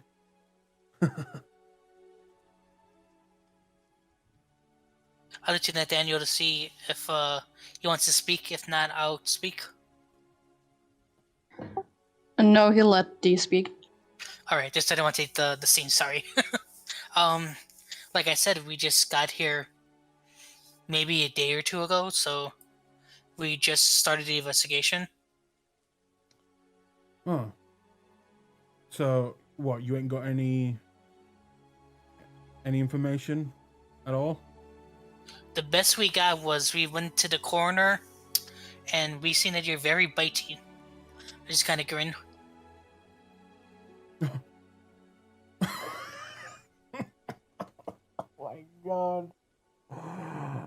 Oh. It seems I was wrong about you guys. Sorry. And he will begin to stand up. Good luck, boys. And he'll begin to walk away.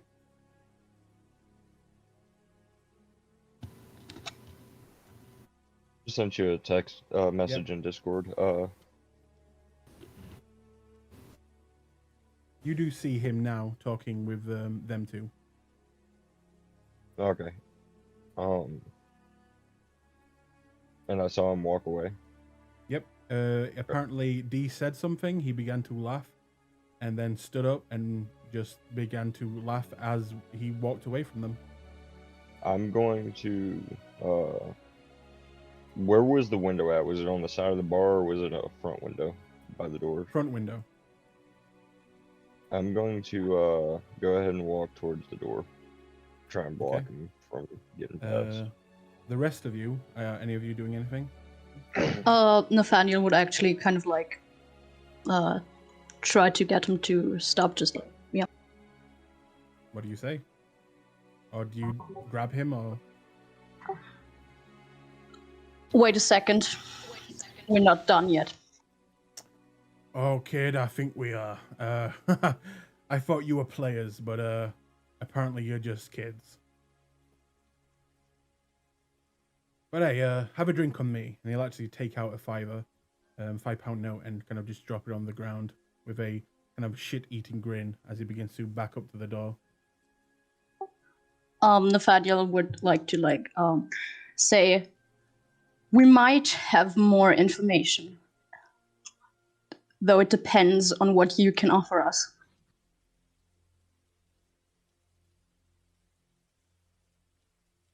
Make me a charisma. No. I think, yeah. Make me a charisma persuasion check. I don't think I could help with that because I kind of fumbled it. Nope. He does not like you. But my hair, come on. God damn. That is a messy critical. Please click on your token and hit the... Always at the times when you need to succeed, you always mess secret. On what should I click? Click on your token and hit the compulsions. This could get messy. Hunger. Oh, okay. Lucky. Very, very lucky. You go up in hunger by 1, as whoever this person is, that he's treating you like children, and you can't help get a little bit angry, and the beast begins to rile in its cage, but you manage to keep control, but it does cost you a little bit of hunger. He will stop near the door. Listen, you haven't obviously figured things out yet, and I can clearly see you've got nothing to offer me. So, unless you can offer me something really, really good that I somehow couldn't see in you little brats, I think we're done here. How close is he to the door at this point? He's midway, more close to Todd and Jessica, and Nathaniel has said something. You can see that has stopped him in his tracks, as it looks like this person is now curious to maybe trying to get something from them, and he's waiting for Nathaniel to like say something. Okay.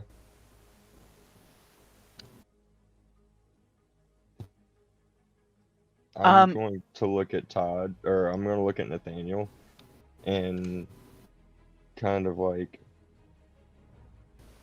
do like a, you know, that pinch whenever you do, it's like, oh, just a little bit, like do that pinch kind of gesture, like just a little bit. Okay.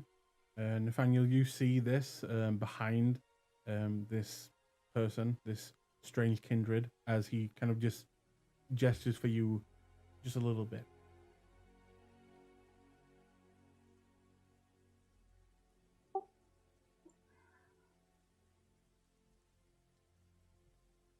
We might or might not have spoken with the local police already.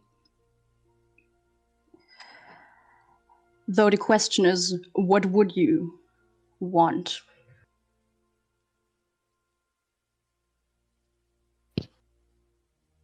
He takes a step forward, and I'll ask, what is Todd and Jessica doing at this point?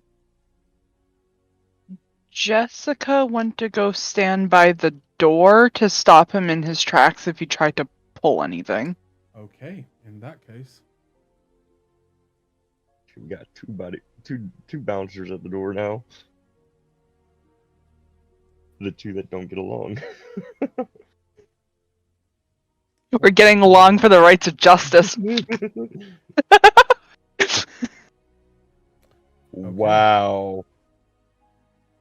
he notices Holy. Jessica as he begins to leave, and she darts to the door.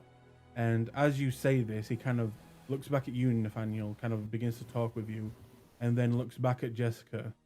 And Jessica, you can't help but see something in his eye, almost like his eyes change a little bit of color, just for a second. And then he looks angry. And then I thought I recognized that voice. I'm gonna turn around. Tony! I'm gonna take off my glasses and my hat. he'll look at you, and also you see like a glimmer in his eye. Tony, my guy, my man! Oh, it's been so long! He won't say anything. He'll just look at you with a dirty look. I will entrance him. Can I try Oh, to boy.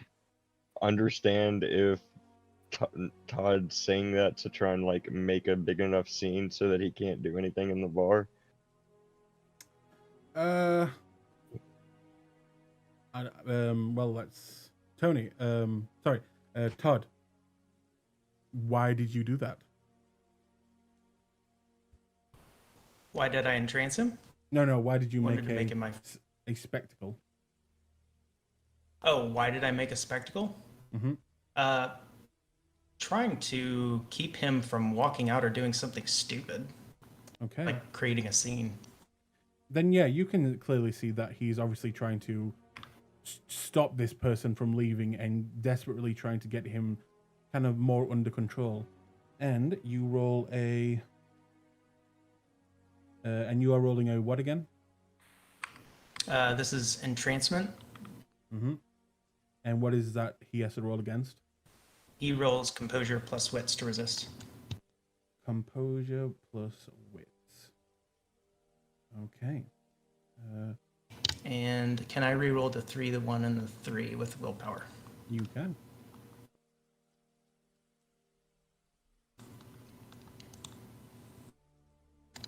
Seven successes.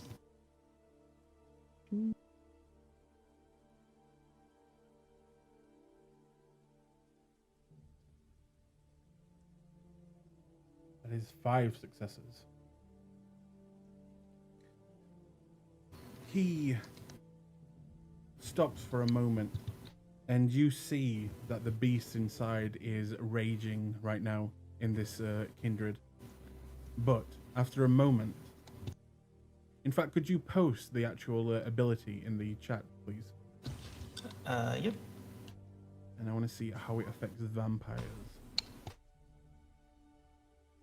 Oh god, there's so much.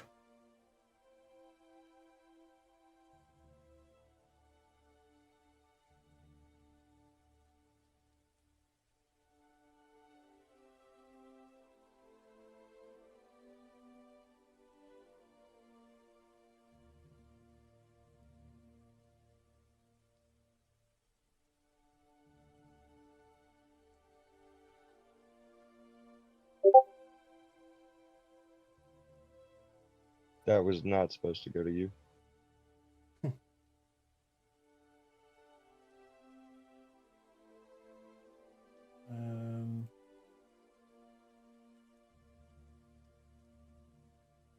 So he can try and save from this, from what I'm reading, right? Knew this effect indefinitely, but a failure ends the That means if he succeeds against it, I can't use it again until the next day. But with a success range of 2, that means he's entranced for 2 hours as long as nobody tries to harm him. He will kind of begin to relax a little bit more. Oh man, you were a wild animal.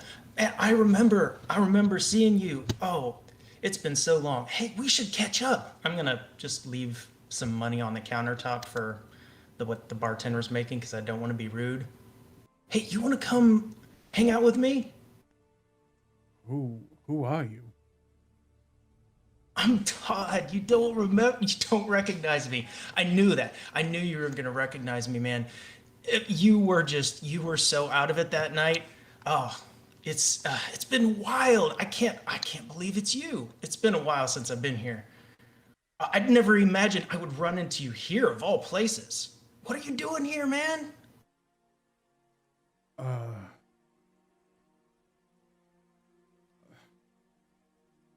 I mean, I'm here for I'm the gonna murders. put my arm around him and I'm gonna kind of like just walk him outside. Okay. What do the rest of you do as you see him begin to escort this guy outside? I'm going to nod to. I'm gonna like gesture to. Like, is Tony looking at us now as he's walking our way? He's focused completely on Todd. I'm gonna gesture to the. Like, make a gesture to go down the alley out of earshot.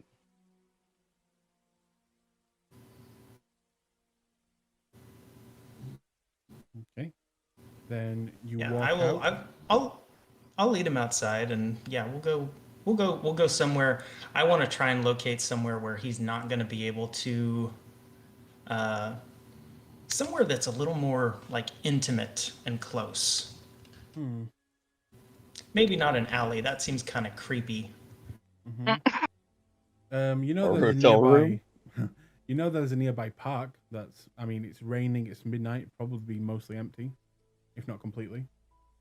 And Yeah, for right now, I mean, that's probably where I'm gonna head. Okay, in that case, Jessica, Dee, and Nathaniel, what are you guys doing? Nathaniel kind of looks at the others and sort of looks at them questioningly as sort of asking if they have any clue what the fuck just happened. No, I don't, but you think we should follow just in case? I think so, because if something happens, Upon On our hearing, way out the door, as soon as I've got Tony looking in another direction, I'm just gonna gesture behind my back, like with a waving motion towards me. you all see this. It's quite obvious, that he doesn't try to hide it that much, as he just Mm. begins to wave at all of you. I'm gonna do typical like inspector shit and give it like a minute for him to walk ahead and tail him just enough to where I can keep my eye on him. Okay. And the rest of you? Well, that seems to be our sign. I think so. So hey man, you said you were here. You said you were here about the murders? Tell me about that. What's going on?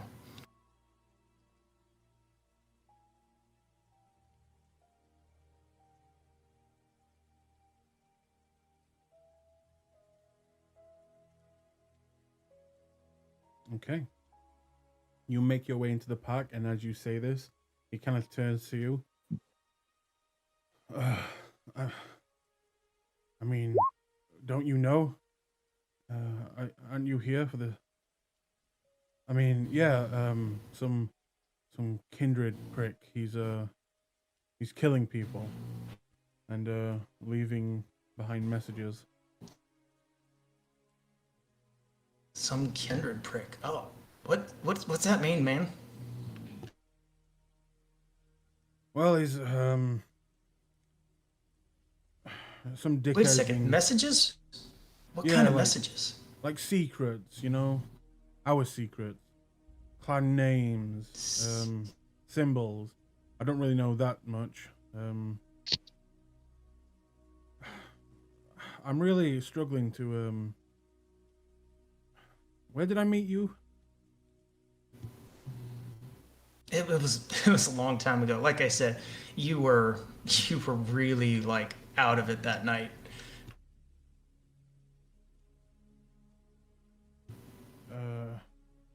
This in London. Yes, it was in London. That's right. Oh, okay. Yeah. I must have been, Is it- just hanging out there. Yeah, it was a night, man. It was a time, let me tell you. But hey, so you know about these murders, huh? Well, I don't know much. I was honestly hoping to. I'm guessing those boys back there, your friends. Those boys. I kind of just pretend like they're not that important. Don't worry about them. They're not super important. Why were they talking to you? Yeah, they said they was able to talk with the police. I was hoping to try and get some information. Cool. What kind of information? Hey, maybe I can help you out since we're tight. We're friends. Yeah, did we meet at? Did we meet at Toby's bar? Was it Toby's bar, right? Could have been. Man, I was so many places that night. Yeah. But yeah, I was just trying to find any clues to whoever this prick is. Awesome. What have you found? Not much. I mean, I heard there was like 4 or 5 dead bodies. All this stuff about, a bunch of weird words and stuff that somebody shouldn't know, if you know what I mean. Well, the fucking humans, they definitely shouldn't fucking know. But they do. That girl, she also with you? Girl? Yeah, the Man, redhead. listen. Hey, this is about us. What, you worried about her? Nah, she's cool. How At this close point- are we? I was about to ask that. How close are you? I'm gonna wait for a minute to see if Todd like looks towards where we would have been following him from, and if he does, I'm gonna like kind of fold my hand out towards him and nod, like gesturing, like, can we approach? I'll hold up my hand for just a second. Like, as in stop. Okay, in that case, I'm going to go stand somewhere and just sit there with Cloak of Shadows.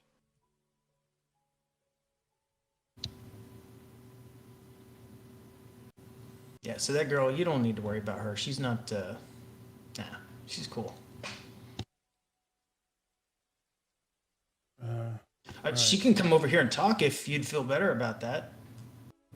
I mean, would you like her to come over? She's a friend of yours. And... Yeah, sure. Hey, Jess, come on over here and meet my buddy Tony. We go way back. Your friend Tony, I see you. Sure. Yeah, I met Tony back in London.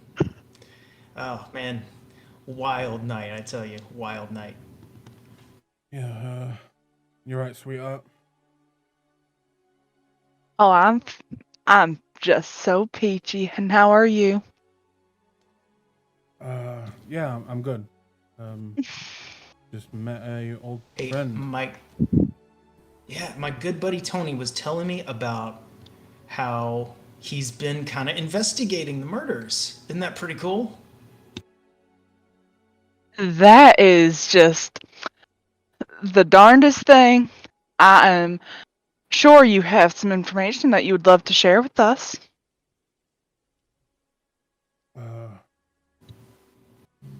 I mean, Yeah, I mean, since we're all friends. Oh, yeah.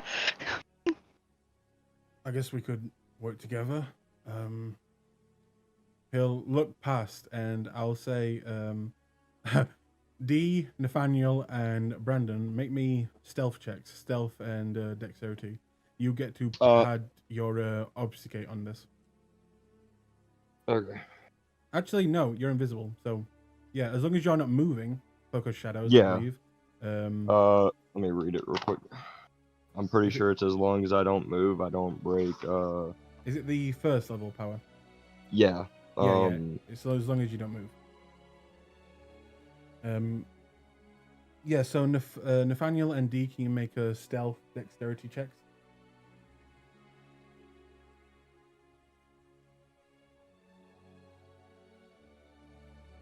Okay. He looks past and he meets both of your eyes. Your boys. Try to keep his attention on me. Okay.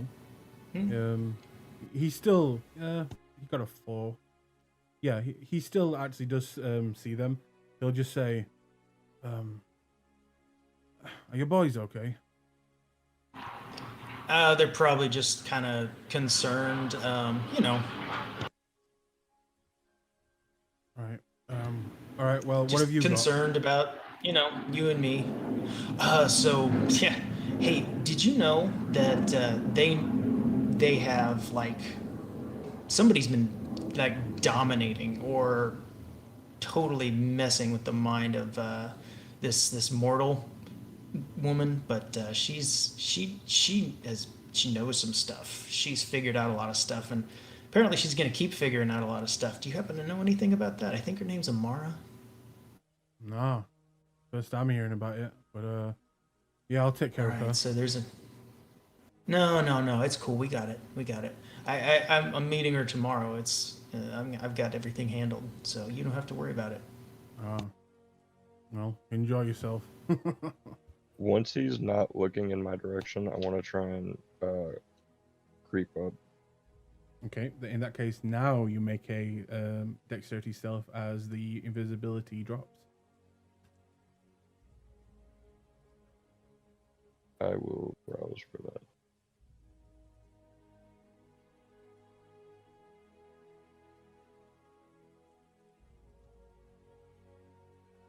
D, Nathaniel, are you guys doing anything? We probably noticed that he noticed us, right? Yeah. I guess might as well move over to the group. Yeah, I was going to wait until after he looked back to Todd before I started moving. Okay. Hey, come on over here. Look, we're all friends. We're not fighting each other. Yeah, He'll, friendly he'll- terms. as Dee and Nathaniel approach, and you, Brandon, begin to come around the back. In fact, let me roll again for him, see if he sees you.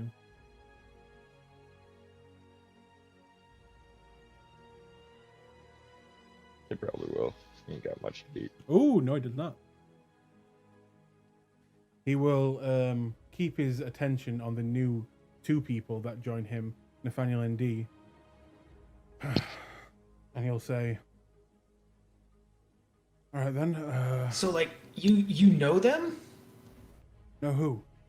I point to Nathaniel and Darren. You know them? Oh, we met. This is- They interrupted my dinner. Right, boys? And he'll kind of tap you both in the stomach. We were just concerned citizens.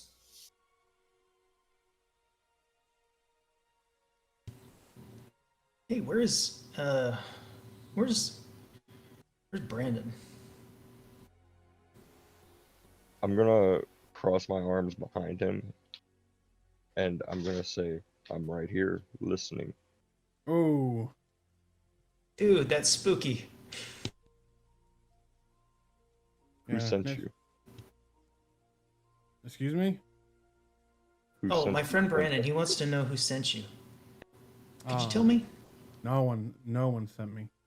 I came here on my own. No one. Oh, you're a go-getter, huh? Yeah, well, I'm working on something. A little something, you know? A little something. Ah, come on, you can tell me. It's me. Make me a charisma persuasion and add your presence onto it. Okay.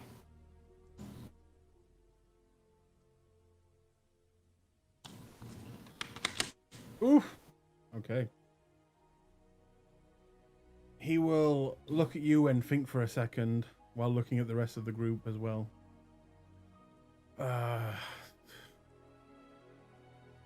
Well, as you can see, he'll pull up his shirt, and for the first time, you get a good look at the Anak symbol that is heavily burnt, as well as the swastika.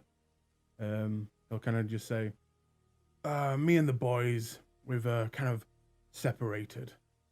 And, Toby, he really wasn't a fan of mine. But fuck him. So I thought I'd come out here, sort out this shit, earn myself some points, and then boom. Like that. I'm in the Camarilla, baby. So you want to be? Why didn't you tell us that? We were sent by the Camarilla. We can help you out. Wait, Go wait, on, wait. Brandon. Wait a minute, you're Camarilla?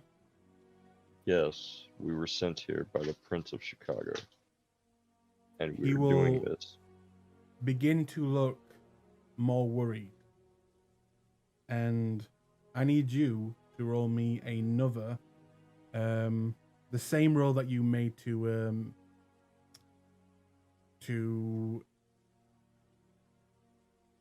entrance him, please. Okay. While he's rolling that, I'm gonna keep. Is it okay to finish what I was saying? Yep. Yes, we were sent here by the Prince of Chicago. Currently, we are under a task from His Lordship, what was it, Mithras. So if you really want to become part of the Camarilla, perhaps helping us will be a good way to earn your graces with somebody a little higher in the Camarilla than your pal Toby. Charisma persuasion. And you can add a +2 to that. Is that including the beauty? Yep, add that with the beauty as well. So I'm guessing that's a +3.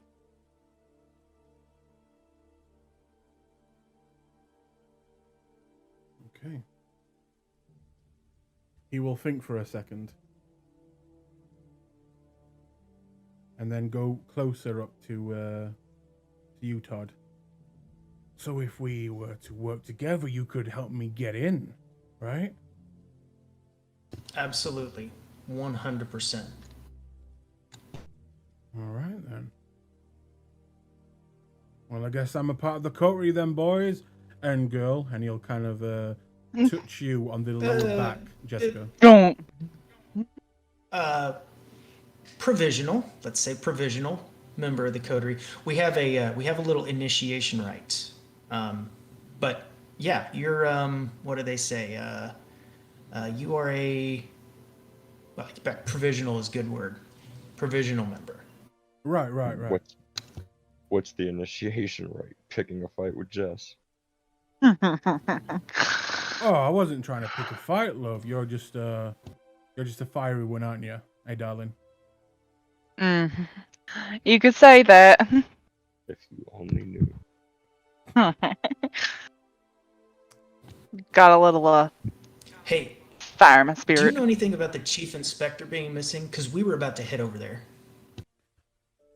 Like I said, I haven't really done anything with the police yet. The only thing I've done is gone to one of the crime scenes, and before I could really get a look around, I got chased off as the cops were making patrols. So what's with that burn mark, by the way? Oh, this was Toby's doing. Had somebody's what do they call them? You know, the ones that deal with all the blood. Those fucking magic users, scumbags. Premier. Yeah, those bitches. Have you killed anyone since you've been here? Oh yeah, a few. I'm gonna look at Todd. But That's more of a mess. All right, look, provisional members. We got a masquerade to uphold. oh no, I got rid of the can't have bodies. any Don't more worry. killing. No, nobody's gonna find them. Nobody's gonna find them. I'm sure they're not, but we like to keep things as much as possible on the up and up, so no more bodies, okay? All right. And he'll look over at Nathaniel and D. Yeah. You boys saw me with my lady earlier tonight. But don't worry, boys. I chopped her up real nice and good. And he'll actually now slap you on the stomach, Nathaniel, while laughing. As he does that, I'm gonna raise my hand. Can you be a little more cleaner, please? To show like the red hand of the blood. Oh, sorry about that. And he'll just wipe it on his trousers, his jeans. I'm gonna like lean down and whisper in his ear. This is a small town. The more people go missing, the harder it is to figure this out. Does that make sense? Oh, are you saying that to him, by the way? Because Yeah, to Tony. you know how the mortals work, right? There's missing bodies, and they send people to go looking for them. And the last thing you want, trust me, I'm your friend. I don't want this to happen. Last thing I want is for there be a trail of bodies leading back to you. Yeah. All right. I'll try and keep it all PC and not chop any more people up. Eh? I'll kind of jokingly punch you on the arm. I'll give him a punch back, even though that probably hurts, and I am not much of a puncher. All right, cool. Todd's cool. arm just So, snapped from a 45-degree angle. So tell me, you got a safe haven, I assume, or are you just kind of like moving around? Oh no, I just picked a house, killed anyone inside, and then slept there. You know. I'm gonna put my hand on my face and tilt my head. Yeah. You know they might have families, right? I mean, Come checking on them or calling them, and eventually, because they call during the day while we're asleep, and you might not hear the phone ringing, and that phone's gonna be ringing and ringing and ringing, and eventually somebody's gonna show up looking for Auntie Ethel. oh well. Yeah, I never actually really thought about that. Yeah. So first thing we got to do is we got to go make sure that is taken care of. Again, don't worry about the- it. And it kind of does like a karate chop in the air motion. I took care of them. I'm sure you took care of the bodies, but when somebody shows up, is there any blood on the floor? Oh no, I'm clean. I don't leave messes behind. I look at the blood on his hands. Oh yeah, Like, not what's this mean? behind, but on me, I like the smell. And he'll get very close to Jess. It's like a perfume. Yeah, take a whiff, darling. I'm all set. Thank you. You can back up 20 feet. Ooh, she's a fiery one, like I said.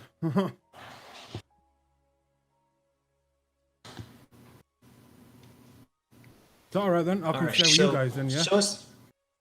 Well, show us to your haven. Let's make sure that everything's taken care of there. Hey, maybe we could use it. I Where's? I was I thinking look I to- could look at the crime scene. yeah, sounds good. Wait, say that again, Brandon. When he says that, I'm gonna say I was gonna more or less go look at the crime scene he mentioned. I mean, be my guest. There's usually cops though, posted up on the inside. Where is it? He'll kind of begin to gesture down the street and just say, "Yeah, you want to go straight down there. You want to take a left. When you see Aberdale Street, stay like the course. Go down there, and on the right side near the start of town, you should see like a petrol station, and you should see the police tape there. It's at the gas station. Yeah, it's near there."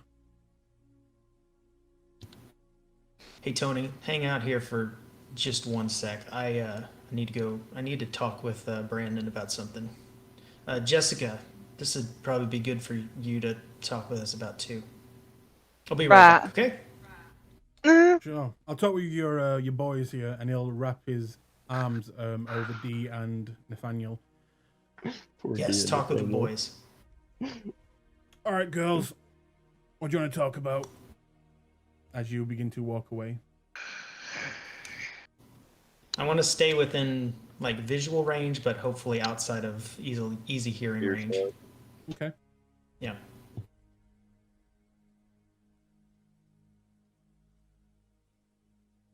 This guy is one step away from Wassail.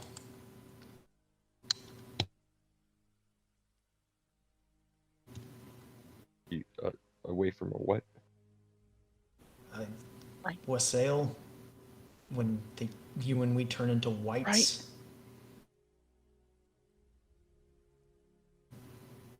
That man is Complete one. loss of humanity. You know what I'm Yeah, talking about? Going wild. The beast takes over. that man is one more. Want to smell me comment away from him getting one of my knives in the back of his neck.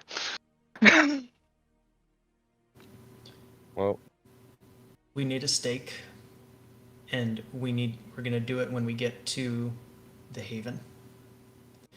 I'm gonna bite him, and while he is in the throes of the kiss, Jess, need you to do the thing. Yes, I mean- sir. Leave a little bit for me because I'm a little bit hungry. as much as that, why don't you just deoblarize him? There'd still be no evidence. You'd at least Are get you useful kidding me? information. Absolutely. No, I'm not killing. not. I am not. No, I'm not killing a kindred. I don't care where we are. This is all England. It's supposed to be Then Mithras' what are you domain. gonna do with staking him whenever the sun rises? We just take him We're and gonna leave him. But we're gonna scope out that place, and we're gonna figure out a place to stash him. The worst part is like you said, somebody will eventually realize that they're missing and want to investigate it. What if they find him? That is the last thing we need. I'm trying to buy us some time, and I am not sucking anybody's soul out of their bodies. I don't I'd think much that. rather leave him in the sun than anywhere for somebody to find. Okay, so we can put Yeah. him up on the roof. Perfect. Diablerie, not a way Yeah. to go. Not here. Not now. But we've got to get him back there. Well, Look, I I'm would gonna prefer go to find check a out way the to do crime this scene. without killing him, but let's take a look at the house first. See how bad this actually is. Well, I will go look at the crime scene and see if there's something perhaps we can find that, or I can find that the police haven't. And I will try to butter him up and make him more susceptible to come to us. No, he's totally susceptible to me. I got him wrapped in the palm of my hand. But the thing is, as soon as he thinks that I'm gonna do something that's gonna hurt him, it's gonna break. Yeah. Well, Which is why I'm saying I really don't want to have to do it that way. Well, if he's as bad Let's off go. as you think he is, then he's just going to keep hurting more people. Unless you can Right, which is convince why him not to. which is why I'd like to go see what exactly we're dealing with, and it'll be harder for him to get away if we're in the Haven, if it comes to that. Except for the fact that it's a place he would know like the back of his hand. Doesn't sound like he's been there long.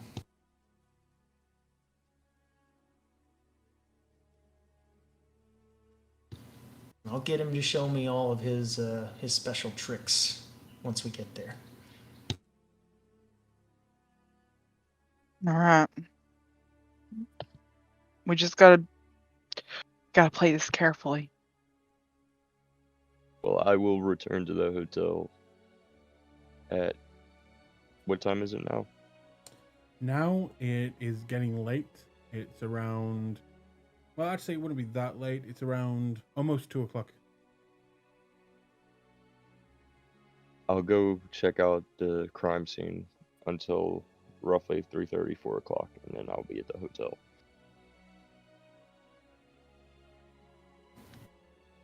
Are you okay? Which crime scene are you talking about?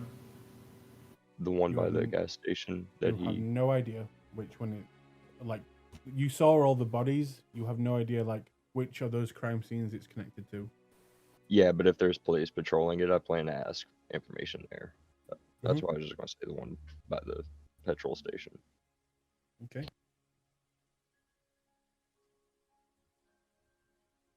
And as you guys are talking, Dee and Nathaniel, you two are left alone with this fine gentleman, and he kind of wraps his arms around you both. So how'd you know my boy? He found me. Let's just say I didn't know exactly what was going on at the time.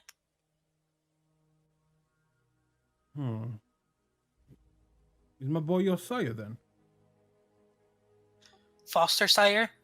I kind of laugh. All right. And what about you?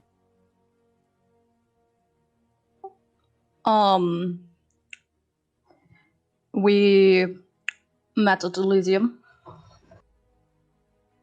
Oh yeah, that's that gay thing that the Cam do, right? They all get together, dress up nice. Yeah, that gay thing. Yeah. I don't think I'll really fit in there, but I can get a suit, you know. Chat up the ladies. I think it'll be I fun. tilt Maybe. my head. Sorry. Go ahead. I tilt my head like inquisitively. Gay thing? Oh, pardon? Yeah, you know they all get fancy dressed up, even the men. You mean the Puffy. masquerade? Yeah, you know the big ball or big Oh, dance that, or yes. something. Kind of Yeah. like half embarrassed right now. Sure, Elysium's not really doesn't really sound like my thing. I will say, Toby was a prick, but his bar, perfection.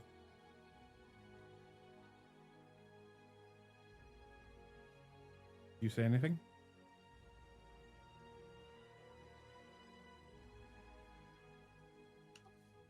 I'm sorry, could you repeat it again? I didn't hear it. He said, Toby, that prick. Sorry, he was a prick, but he had a great bar. And do you guys say anything? I just kind of laugh. So how Oh, come? so Yeah, what's up? so you're into parties, I'm guessing?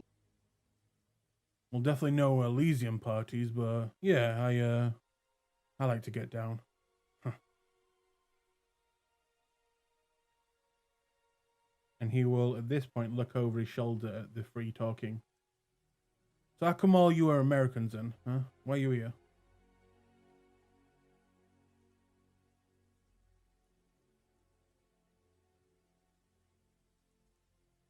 I think Todd said so already, no?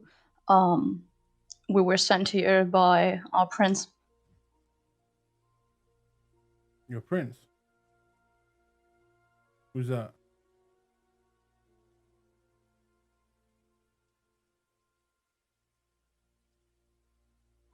Was Jackson right? Mm-hmm. And do you say Jackson? Yeah. He takes his arm off of you and kind of takes a step back. Oh, wait. I thought you were working for Mithras. Oh, we are now. He'll look at both of you a little bit more curious. All right, then. And then at this point, he will look over at the group again. And and you three hear this. He'll look over at you and just say, "Hey, all right, fags, are we going or what?" Yeah, let's get going. Show us this primo haven that you've set aside for yourself. Got to scope the place out. Make sure you're safe there. Make sure we can use it at least as a backup. You know. He will walk over to you, wrap his arm around your neck, and begin to kind of forcibly lead you, almost like you were a old friend, through the park.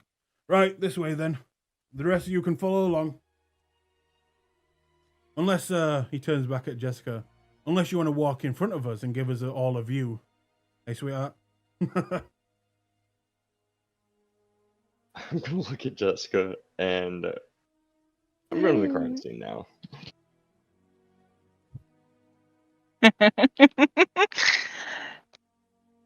Sure thing, darling. I'll walk right in front of you. Okay. You move in front of him, and you can clearly see that he is staring at your ass as you go, and he leads you. So, Brandon, you break off from the group, and we will stick with you for a moment. And I'm guessing you go straight there? Yeah, no detour. Okay. We don't You make your spend it. way. You make your way with the directions that he gave you. And it doesn't take you long to get there. And outside, you see a police officer standing in the rain with the house kind of cordoned off. I'm going to walk up to him and say, "Hi, my name's Agent Duncan. I'm with Interpol. I'm here to investigate this scene." Interpol? Right, you're the boys, well, he'll look behind you. Aren't there supposed to be more? They're looking at other leads. Right, yeah. Sorry, just a bit strange, Interpol. Yeah, do you wanna come inside? The boss is already inside waiting. You wanna talk to him? Yes, the chief inspector's here? Yeah. He's in there. Has he not heard his radio? I don't know. I mean, he's in there. He just showed up Yes. like 5 minutes ago. Yes, I will go inside. Thank you very much. All right. Shout me if you need help. Yeah. Yep. You will make your way inside, and on the inside, you see a man, kind of not terribly old, but this person, kind of like mid-age, and he is kind of leaning down, looking at something. As you enter, he will kind of turn around and stand up. Whoa. Who let you in here? The man at the front. I'm Agent Duncan from Interpol. You're Interpol. Yes.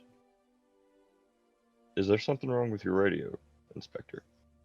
Yeah. It's been on the fritz for a bit now. Been meaning to get a new one. Yes, because when we were at the station, we were trying to reach out to you very, very heavily. And Right, your well, as you can attendant see, is mate. very worried. You mean Amara? Yes, she's very concerned because you haven't answered. Yeah, all well, that girl's daft in the head. Don't pay any mind to her. day. Anyways, what do you have here? Well, I was just giving the place another look over. Found he stopped himself. So, what do you know? Only what your case files have told us. It seems similar to some incidents that were happening in America. What was it that you were about to say you found? Oh, and just this, and he will pull out what looks to be a familiar type of paper that you've seen before. It looks like a letter, and if you look in your journals,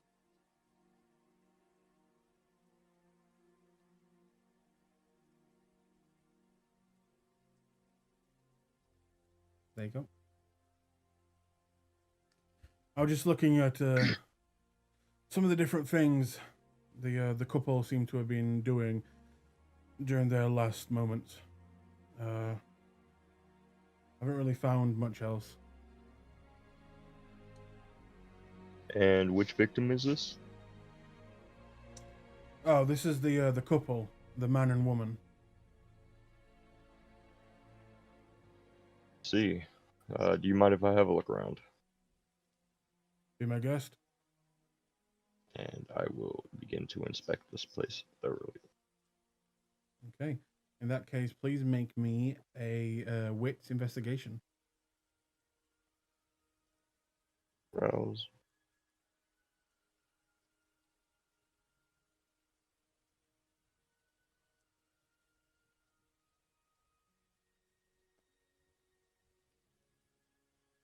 Wits investigation.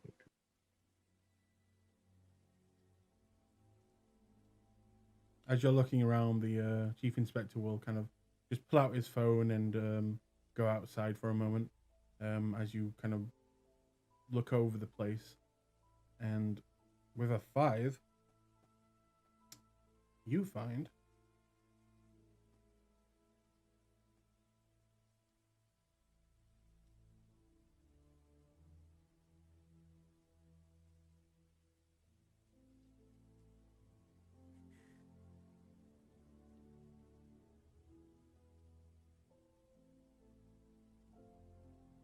where are you? There you are.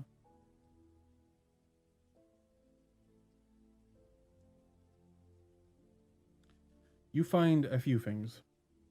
You find what looks to be very kind of books about history, lots of books about history.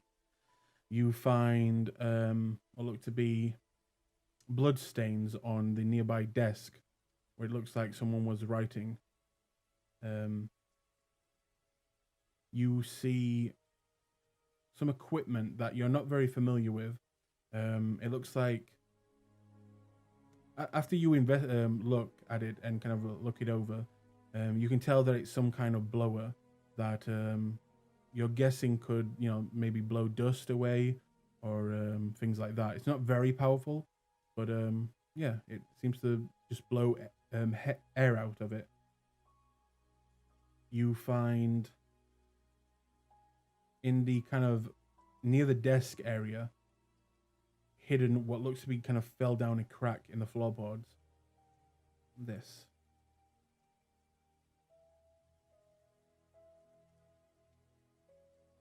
Looks to be another letter. Except this one is very crumpled up.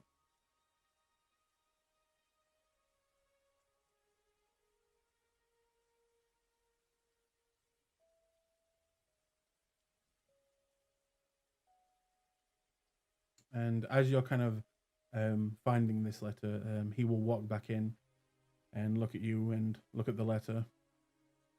What you got there? Seems another note that was being written in regards to this site the couple found again.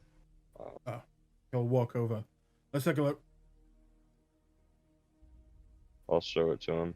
Where exactly is this site? I've seen multiple references. Do you have any information on where their dig site is? No. Site.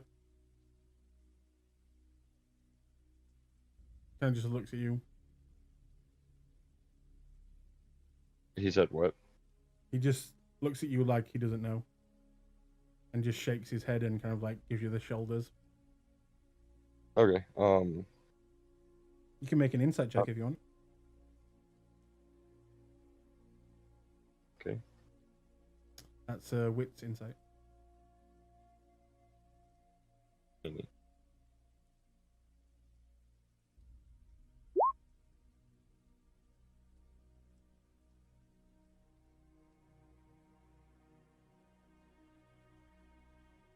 And that is a 3. Okay.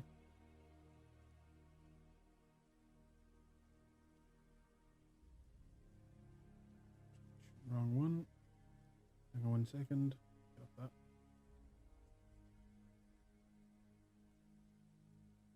that. Up. Okay. A 2. It looks like he's holding something back and not telling you everything.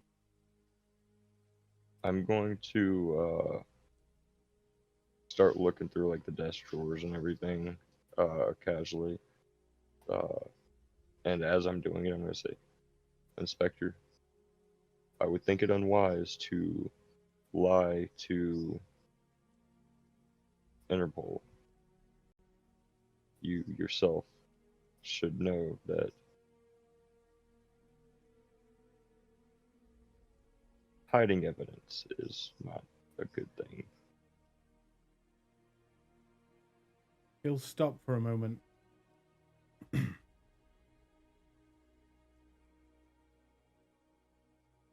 All right.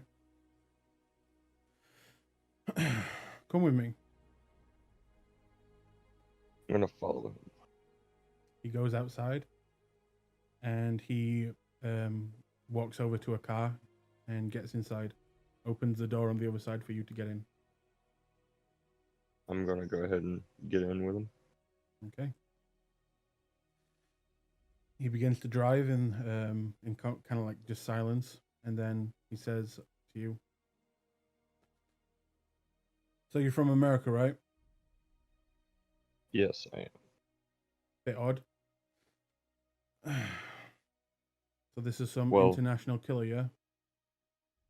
Yes. Hmm. And they chose our branch to send out as it seems to have started in America. Hmm. As long as we can work together on this, I don't mind. And, Indeed. Plan nothing but full cooperation. right, exactly.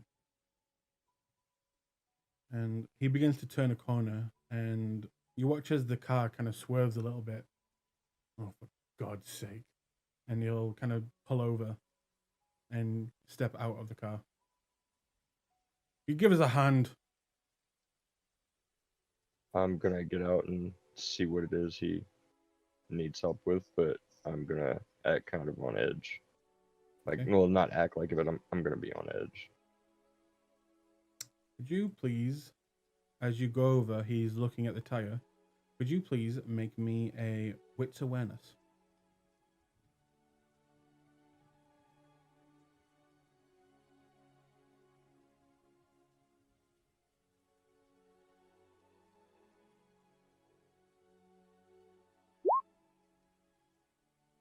Oof.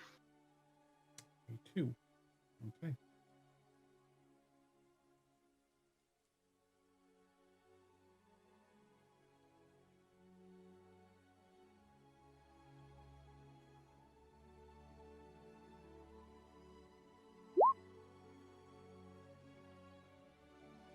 Okay.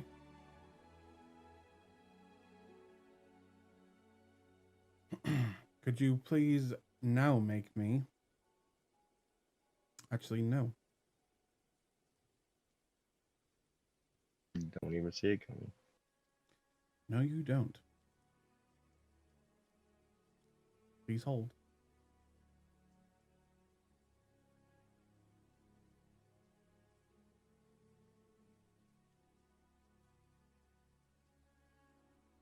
Is that strength or dexterity? That is dexterity.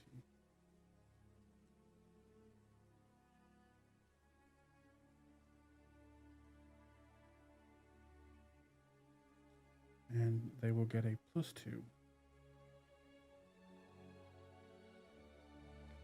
And they will willpower.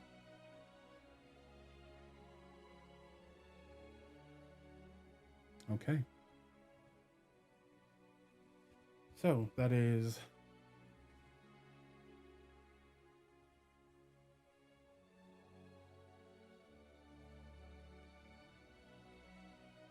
okay. You feel a thud in your back, and you can see the chief inspector is in front of you. He's looking down, and as the thud happens, this kind of back pain begins to start as he looks back at you. And I need you to now roll a dexterity athletics. As the pain begins to grow in your back, and you watch as the chief inspector pulls out what looks to be a wooden stake. Oof. I'm going to definitely arouse for this. I don't care. I will take the hunger I need to not be staked here by a fucking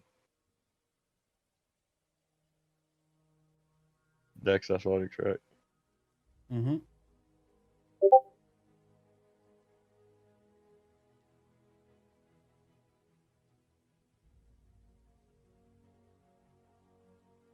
That is a critical hit. Okay. Okay. So, some things happen now. You feel that pain sear into your back as you begin to hear breathing behind you of multiple people. Breathing, as in human. You notice this. You notice the chief inspector pull out what looks to be a wooden stake, poorly crafted, and he plunges it into your heart, or at least around that area. now getting the same sensation from both sides in the same around area. You stop moving.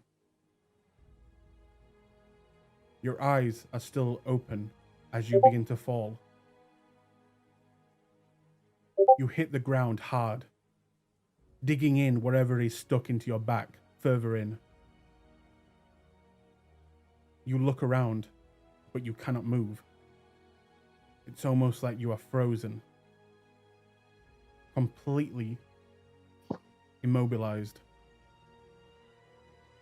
You've never experienced this before, but you've heard about it. What happens to kindred when they are staked in the heart? And the amount of blood begins to seep out of you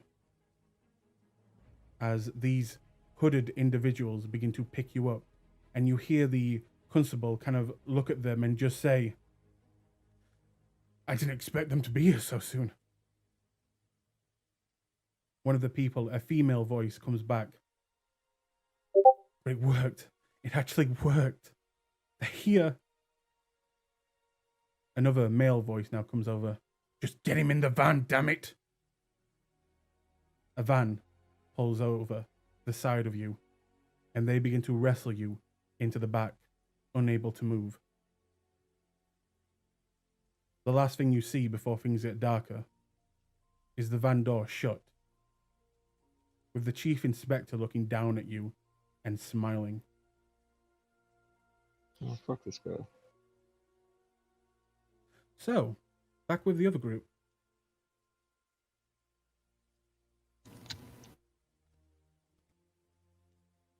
So, you guys were in the park with this person, this new kindred that seems to be a quite literal wild card and a massive walking breach to the masquerade, and he is beginning to lead you to where he has been staying. You make your way to a very nice kind of cottage, and it kind of looks like this.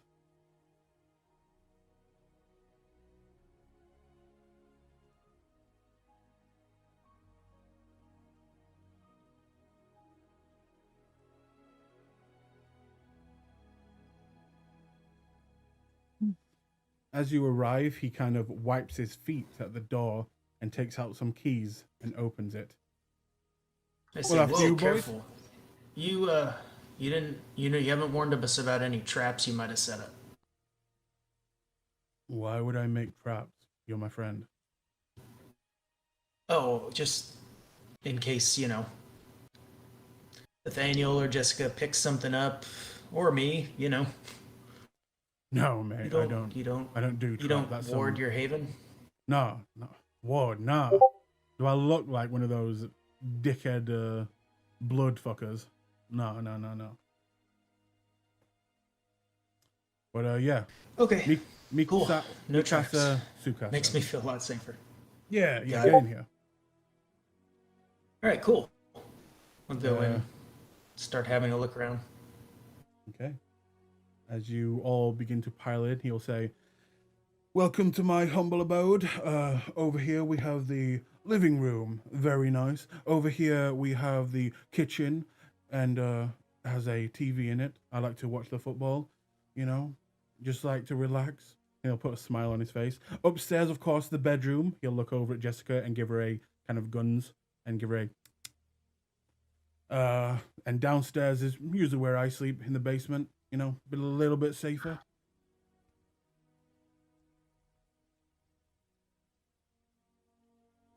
Could I have all of you make wits awareness?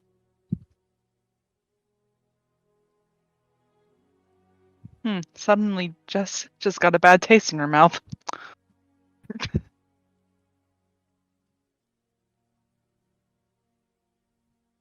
2, 1. Just has got that gut feeling. Somebody just staked my pincushion. That's my pincushion. Only I can fuck with him. Jessica and D. That's 1, 1, 2. See you there? There. Okay. So, no one got a 0? Okay, good. You have a look around, and the place is pretty spotless. Although you do see some like dirt where this guy is probably, sat or lain. You don't see any blood. You don't see any bodies. You do, however, and this is for UD. You notice a photo, a bunch of photos, in fact, on like a cabinet of what looks to be the people who lived here.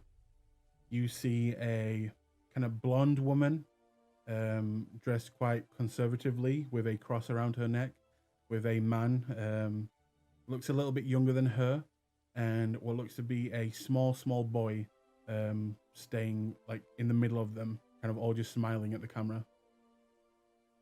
And you see these faces in many of the pictures that are around the house. What do you guys do? I tried to get Todd's attention. As What's up? low key as I can. What'd you find? Sorry. Oh, just admiring all the photos. Oh, cool. I go over and I have a look. Yeah, after he points it out, you can all clearly see these photos. And as you kind of go look, Tony will kind of just laugh and say, "Oh yeah. I like to call this." He points at the woman, steak. Points at the man, salmon, and then points to the small boy, veal. Todd noticed me give a little shiver at that.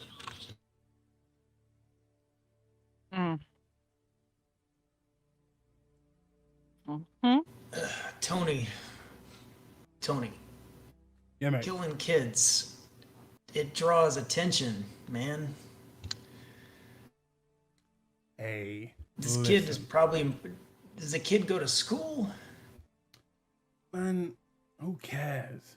Okay, I know in the calm you're all a bit, but let's face it, yeah, they're nothing. Yeah.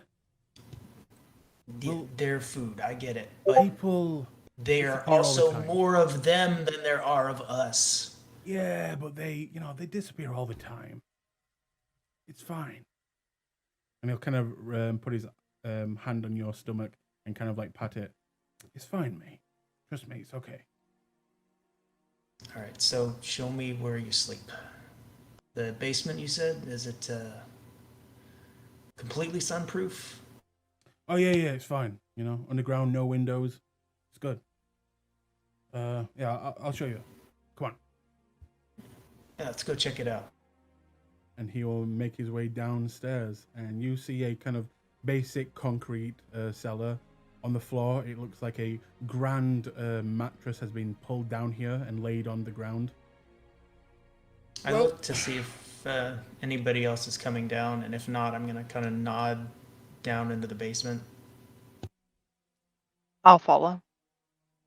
I am not. Nathaniel will also go downstairs. Okay. I can't bring myself to go down there after hearing that. Okay. As you four, with him included, go downstairs, leaving D to kind of think about the sickening things this kindred has done, and probably maybe for the first time realize that what you are is not all fun and games and going to parties and getting drunk or feeding off of people who are drunk and just having a good time. You are real monsters. Deep down, you are all real monsters. And as he leads you down into the basement, he'll kind of just look at the bed and then look at you, Jessica. I think we could all snuggle up. If you guys wanted to stay here.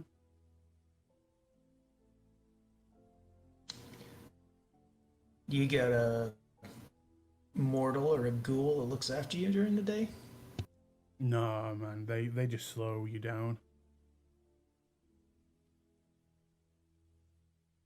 Yeah, but let's say that one of those pretty people in the picture has a sister coming over to visit who happens to have a key, lets herself in, finds no one's here, and thinks she's just gonna come on down in the basement, find some bunch of strangers sleeping. Well, he kind of laughs and look at you. You're young, aren't you? Hey, mate, I'd be honest. You're young, aren't you?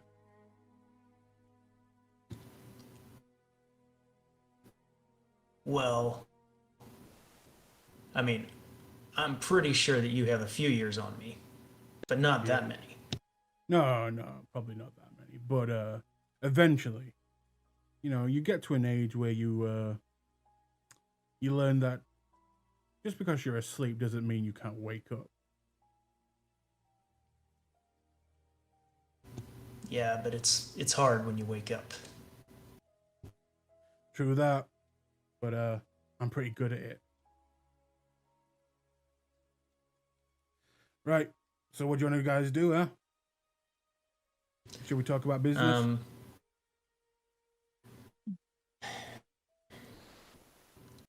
I want to look around the basement. Okay. Make a wits investigation.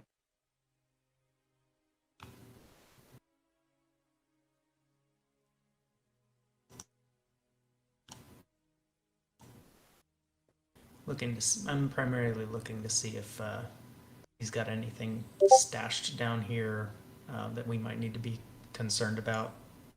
You know, like if he hid bodies down here or something. Mm-hmm. A 1.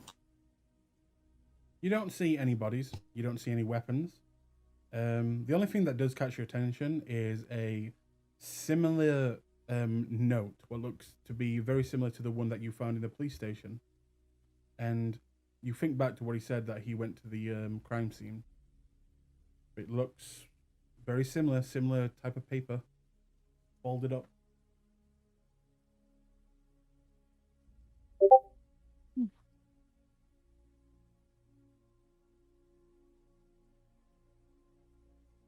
Hey, where'd this come from? Ah, here we go, business. All right. Well, like I said, I went there. I got chased away before I could have a real look around. But grabbed a few things, mostly some valuables, and he'll actually kind of pull out his pocket what looks to be an engagement ring, a bunch of jewelry, what looks like mostly women. And yeah, this. I had a quick read. To be honest, reading is really not my thing, but sounded interesting. Yeah, take a look. And he'll kind of grab it and throw it to you.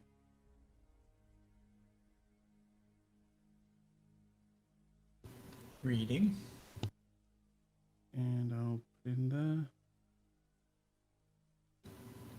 Actually, it's. You notice that. Yeah, sorry, I misspoke. There was 2 letters kind of crumpled up.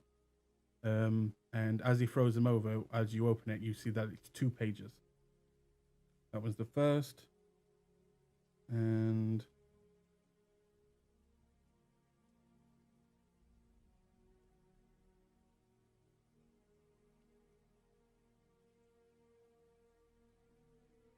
this is the last. Hey, Jessica, don't you know a Tom? I do know Tom, yeah.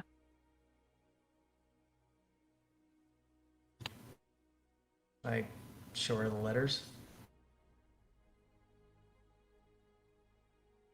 I don't think this is my Tom, though, old man. The Tom I know is a little bit younger. Well, much younger than old.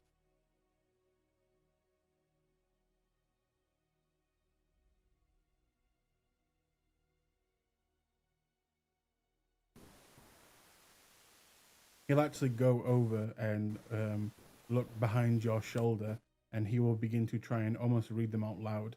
And you quickly see that this person is not very educated as he goes. He kind of begins to sound them out, almost like Simon thinks have gotten bad, and the rest of the Oh, would you yeah. let Anyway, me? Group. yeah. Anyway, it's I'll yeah. I'll go ahead and read it aloud for him. He just he kind of like just pushes them a little bit in your arms and just says, yeah, stupid. Yeah, I just grabbed him anyway. But so what have you got anyway? I've showed you mine, told you what the crime scene where you could find it and all that. What have you learned? Didn't we find another one of these letters somewhere else? You found 2 here, 1 at the police station, and Brandon found 1 at the house. But got kidnapped. Yep. It was. We don't have letter number 3, right? Let me look. Yeah, it was 3 that it was 2 and 3, I believe.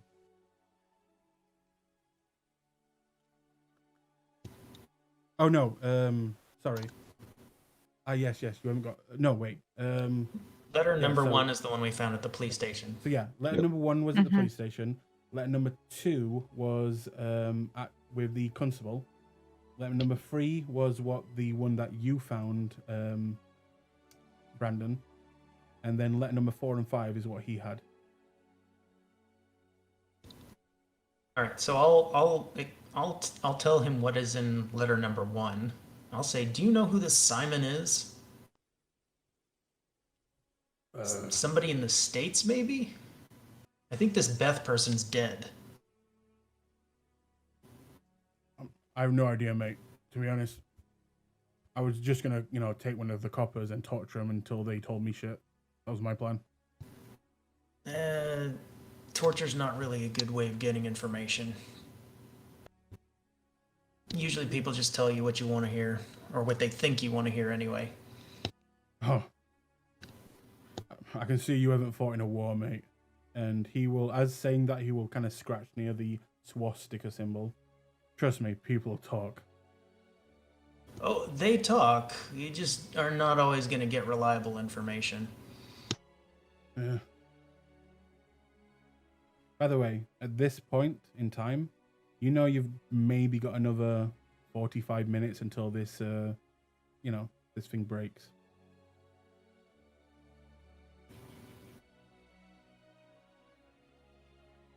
You would know that you're running out of time with him.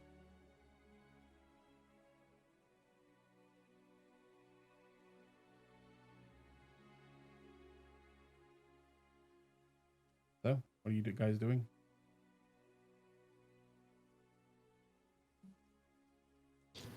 So he doesn't know anything about these. He doesn't know anything additional about these letters then. It doesn't seem like it. As he said, he got Okay. chased away by the cops when they were patrolling inside. Where did you find these 2 letters? The same place I sent your boy. Which boy? What are you talking about? The creepy guy. The silent one. Brandon, Yeah. Dick face. crime whatever. scene. So you Right. found these 2 letters at the crime scene.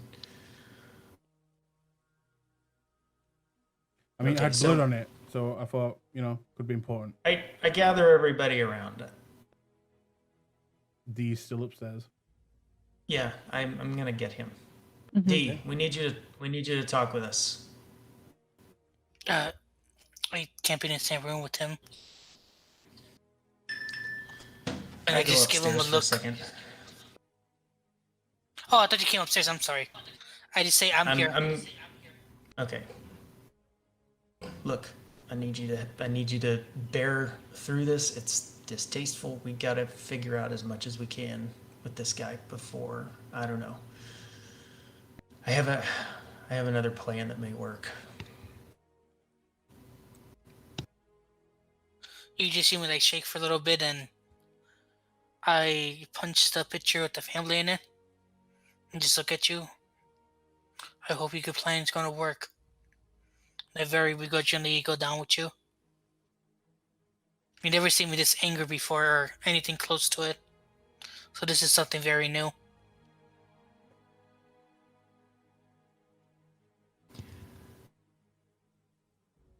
All right.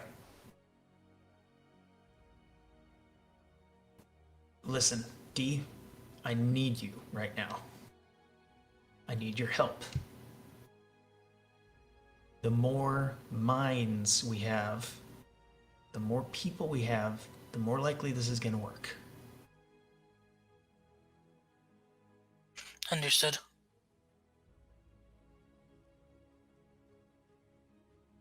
Okay, back downstairs. Are you good to go? Yeah, At I'm least for gonna a go, minute? yeah. Okay.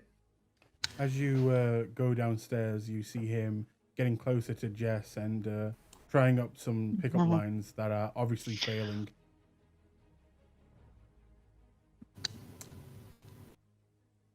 What do you do? Oh.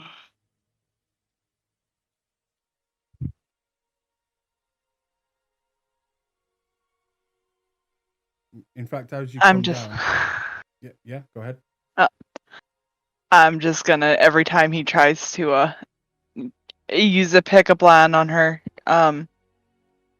she's just going to grit her teeth even more, and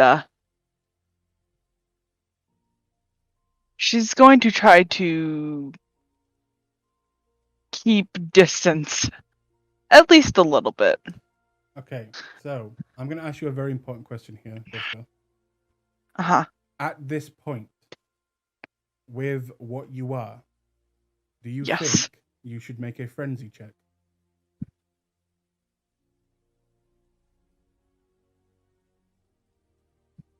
Probably, because he's starting to make her very uncomfortable and very angry. Okay. So, please go on your sheet Yep. and go ahead. I believe there's a frenzy button. Yep. Everything's Frenzy. starting to get real. And I get a -2 modifier because I'm a Brewhawk. Mm-hmm. There's gonna be a ballroom blitz, guys.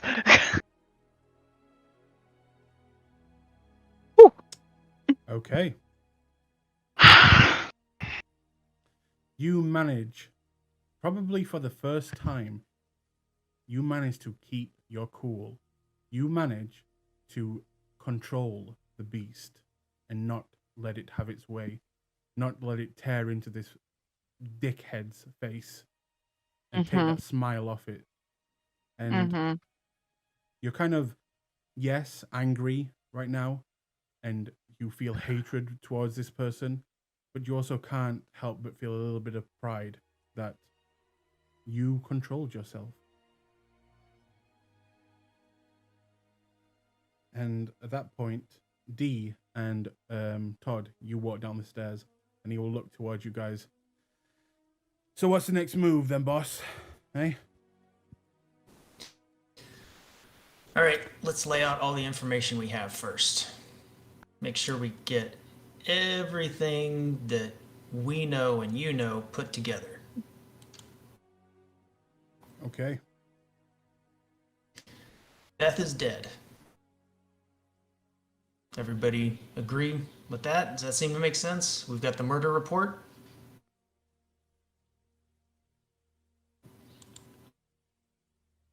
Nathaniel? Yeah, it appears to be so. Okay. You following, Jess?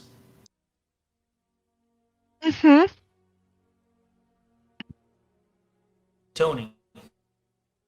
Yep. We got a murder report. It says somebody named Beth is dead and somebody named Beth is writing all these letters. Oh, okay. Beth found some stuff.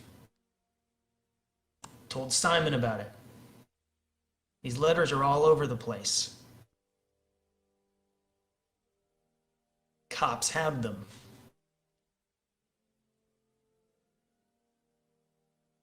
Big breach, right? Yeah.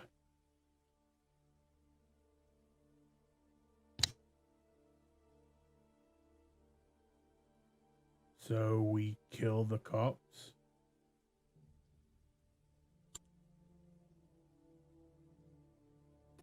Nathaniel just sighs at the side. Okay, Tony, tell me for a second. How does that make any sense? Well, you said they know stuff that they shouldn't know, so we get rid of them, right? We have other ways, Tony. Who here knows how to scramble people's brains except for the person that is looking at the crime scene right now?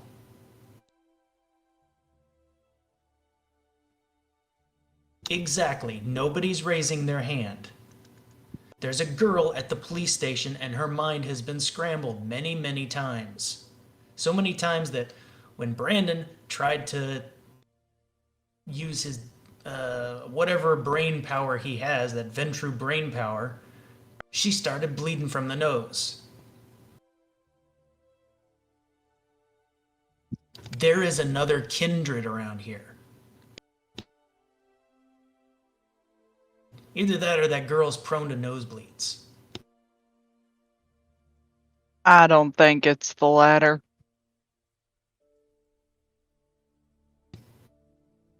And Tony, you didn't do these other murders, right? So No, it means not it's those somebody ones. else. Exactly.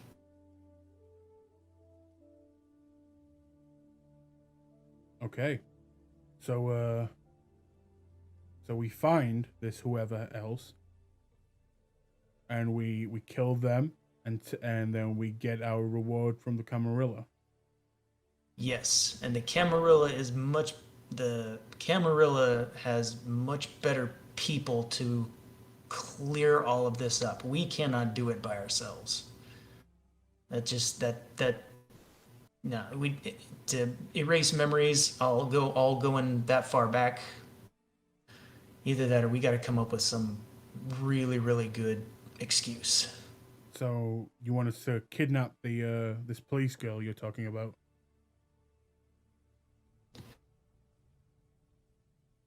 She might know some things. Right, because, I mean, no offense, guys, and he'll kind of again tap on Nathaniel's arm. I mean, the Camera are a little bit of a pussies, and just because this is werewolf territory, I don't think they're gonna come in here and wipe people's memories. So I'm guessing you're talking about what, kidnapping her? I would prefer the term interrogation, maybe? Dispositional acquisition. Sure, I can help with that. But it has to be non-lethal. You understand? Yeah. And he'll look over at Jessica. Look, if you want to get back into the Camarilla, you have got Back to in the stop Camarilla. killing people No. and leaving. No, I again, mean, not back. You wanted to get into the Camarilla, right? Yeah. Yeah. You want to get into the Camarilla. You have got to control that urge to just murder people. Look, every once in a while somebody comes along, you frenzy, it happens, right? We all have to clean it up, but it can't be regular course of business. Like I said, I won't kill her. You don't want me to kill her, I won't kill her. But again, and he'll look over at Jessica. I know how to make the lady sing. You know what I'm saying? I'll leave her alone with me for a while, and I'll find out what she knows. If you can do this without anybody getting hurt, I will personally reward you. Oh, well, yeah. I won't, physically hurt her.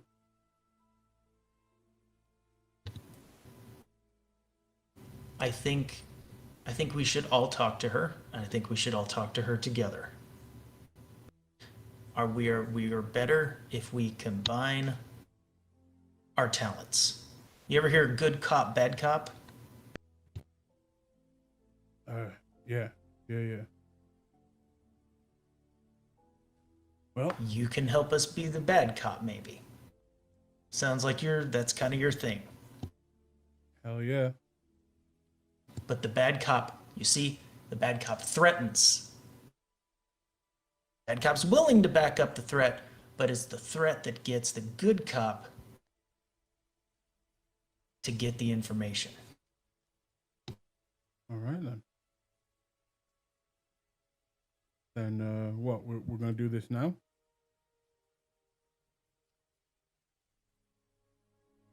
How can I be assured that you are not going to kill anybody else? I know you're good at cleaning up after yourself. I know we're friends. He takes his finger and goes over his heart.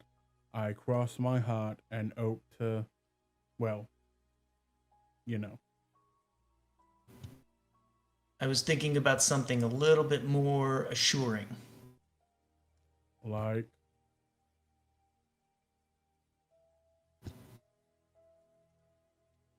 If you're really serious about this Camarilla stuff, you got to submit yourself to a blood bond. Mm-hmm. what? A blood It's bond. just me. Nobody else, just me. Could you please roll me another entrancement roll?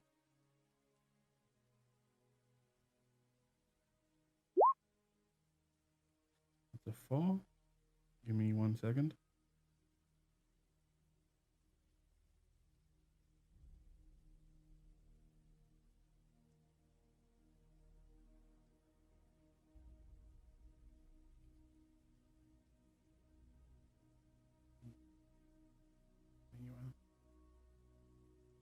And what is this to fight against it?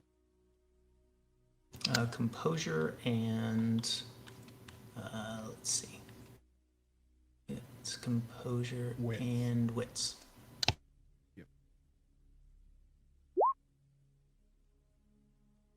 That is a 4. Okay. In fact, he's an anarch. If you would like to willpower your roll, now would be the time. Okay, I will. I guess I 2 can re-roll the 2 and for the a 4. 6.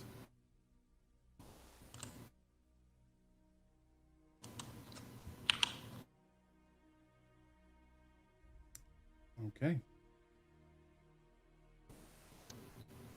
You don't know too much about anarchs. Maybe Jessica would know a little bit more. Mhm. But you know that they value their freedom, their right to choose and not be under anyone's thumb above all other things. It's what makes an anarch. And as you say, blood bond, you kind of watch his eyes focus on yours, and you see him kind of begin to tense. His fist begins to close, and you see anger in his eyes.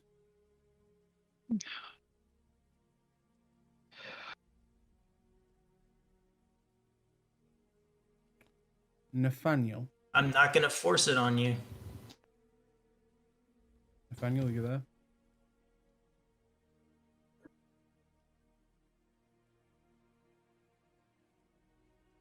Nathaniel, you there? Yep. Okay. Could you please make me a dexterity athletics?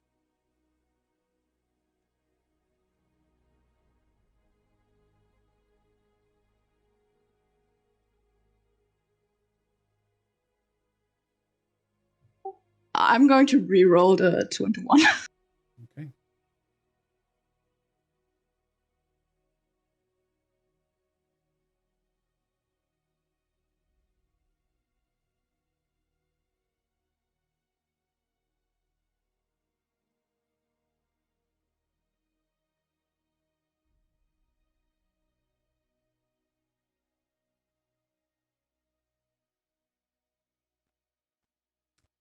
You begin to speak again to him, and you notice just before he begins to move that your sway on him has seemingly had been broken, and he realizes exactly what you did to him. As Nathaniel is the closest person to him, he will swivel around. And Nathaniel, all you feel is a giant thud in the side of your face, followed quickly by a kind of throbbing pain as you take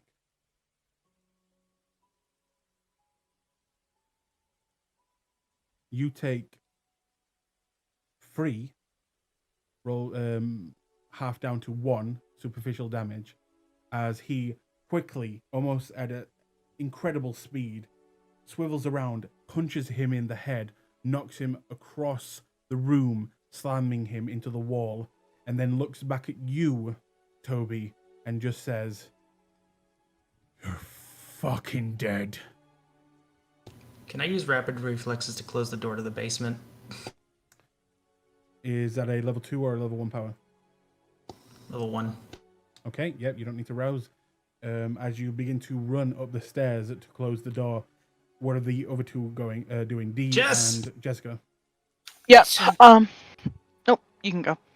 Okay, no, as soon as he says that, I'm going to rush up to him and just give him a slug myself. Okay, roll strength and brawl. Okay, yeah, this has been something I've been wanting to do ever since that picture I saw, Mm-hmm. As you brawl are and now- strength, correct? Yep. You can rouse and make it more dice if you want. Yes, how would I rouse? Go down to the bottom of your sheet, and you should see at the bottom left corner, it should say rouse. Hit that button. Got it. Okay, success. Then you'll get a +2 to this roll. So now do the strength brawl, and then add a +2 where it says modifier. Thank you. 4 successes. Okay, let's see if you hit. As you go in for the hit, Nice. you'll roll dexterity and that. Also a 4, which means it goes to the player, that is you. As you do land the hit, you punch him in. In fact, let's change up that music.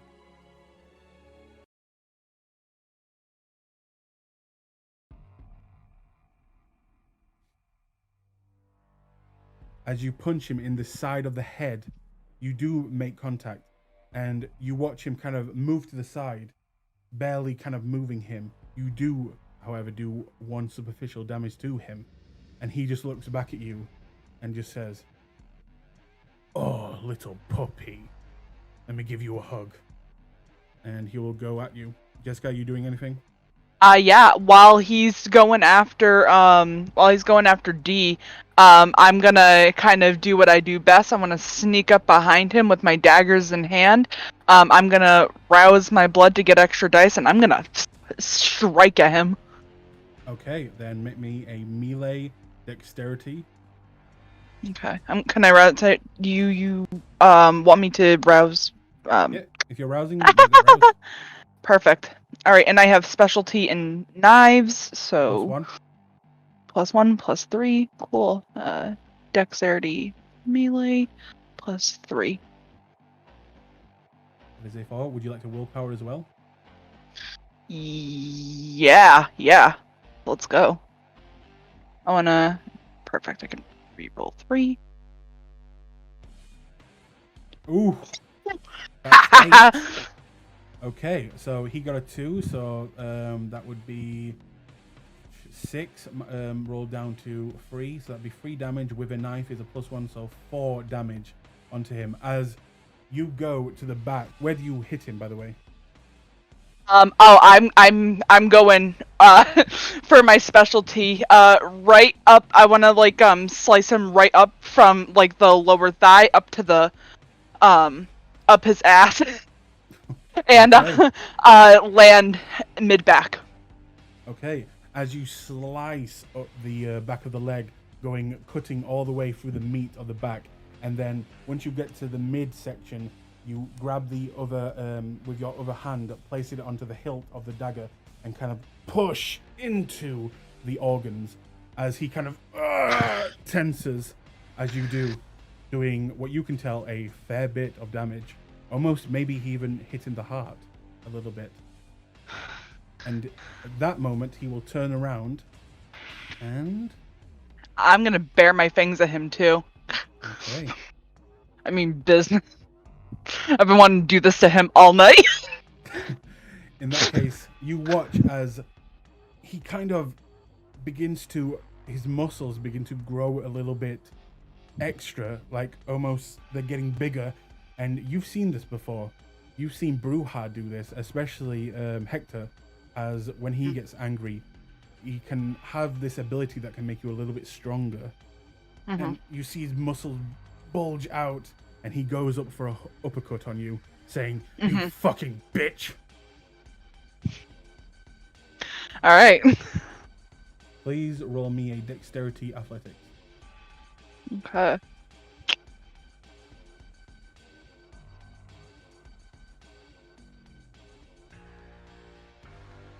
4. 4. That is also a 4. He will willpower. You can also do so if you wish. Oh. That's a 5. I actually don't know if I cannot willpower that now. Okay, in that case, he turns around, you pulling out the dagger, and he will uppercut you in the chin, knocking you down to the ground, and do 1 superficial damage to you. Okay. And That's nothing. Okay. He just looks down at you and just says, "Oh, I'm going to take my time on you, slut. I'm going to show you all my things." Meanwhile, what are you doing, Todd?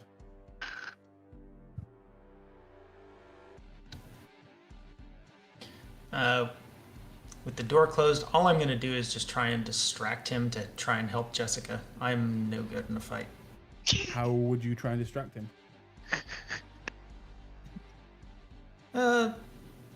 He looks like he's got some celerity, but I might be able to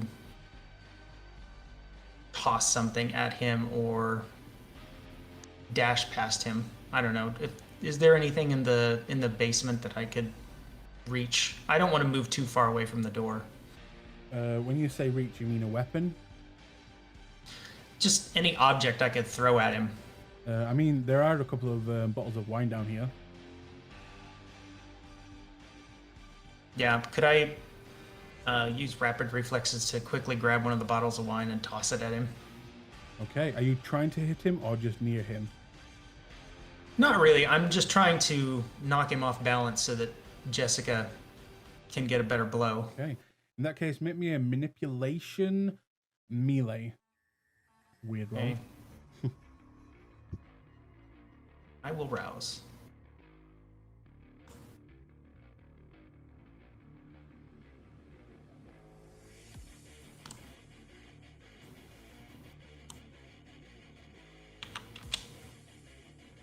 Three successes. Okay. Let me just roll a... Let's make it intelligence wits.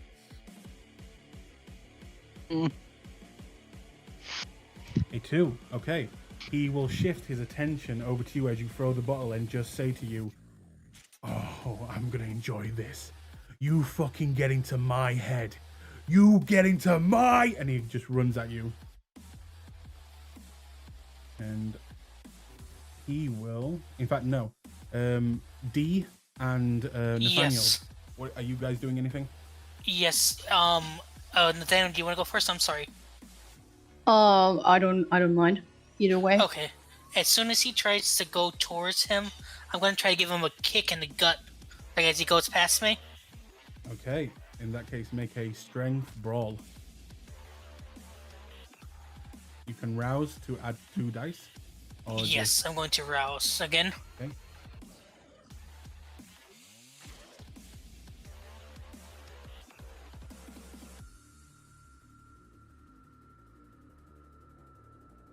So that's a +2, correct? Yep.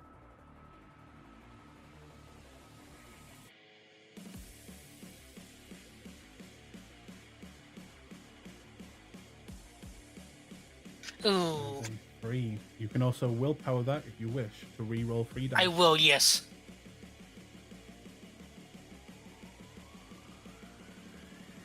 Ah. That's a 5 altogether. So that's Oh, good, okay. Yep. And he will see if he can get out of the way. With a 1, no. As he goes to run for Todd, you come up at the side and kick him in the stomach. Usually this would wind a normal human. However, this is more like kicking stone wall, as it does stop him, and it looks like it does do 1 damage to him. And he kind of just then shifts over at you, and will actually now pull out his back pocket, what looks to be a blade, and go at you. As soon as he says that, I'll be like, woof woof, you old dog. Okay. Make me a athletics dexterity check. Sure. Question, will my performance help with this? With me Nope. dodging out the way? Nope. Okay. We'll also rouse for this as well. Let's just do that Sure, you first. want athletics and dexterity, correct? Yep. Oh, I actually rolled that wrong. Let me re-roll that. Ooh. Dexterity, and that is a... You can use willpower to reroll 3 of those if you want. You can. I'm gonna have to, yeah. If you don't mind. That is a 5 from him. Ooh! Hey! Oh wait, hang on. You're only supposed to re-roll 3. So hit the willpower dice. Under willpower, you should say WP re-roll. Hit that, and then you put in 3, and then you click on that.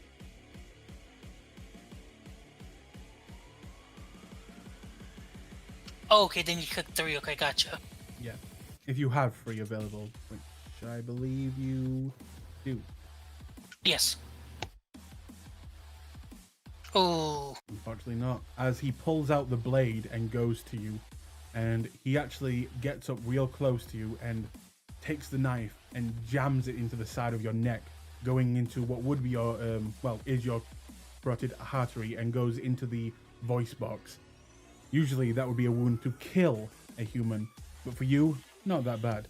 But you will take 2 superficial damage. So that goes towards my health, correct? Yep. Just put a slash through them, 2 of them. Meanwhile, Nathaniel, are you doing anything? Yeah, he's actually gonna lunge at him with the knife he has.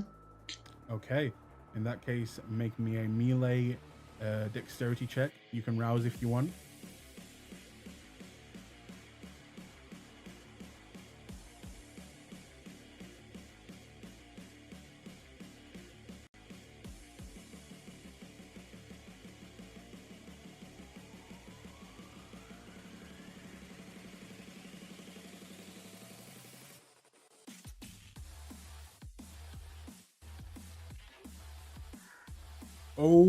Oh my god. Well, that is the highest roll we've ever seen in this game. So, a 2. You take out the knife, and as you do, you think about what he's done, what he said, how he's treated you. And you go up running behind him. Where would you like to strike him with the knife? In the heart. In the heart.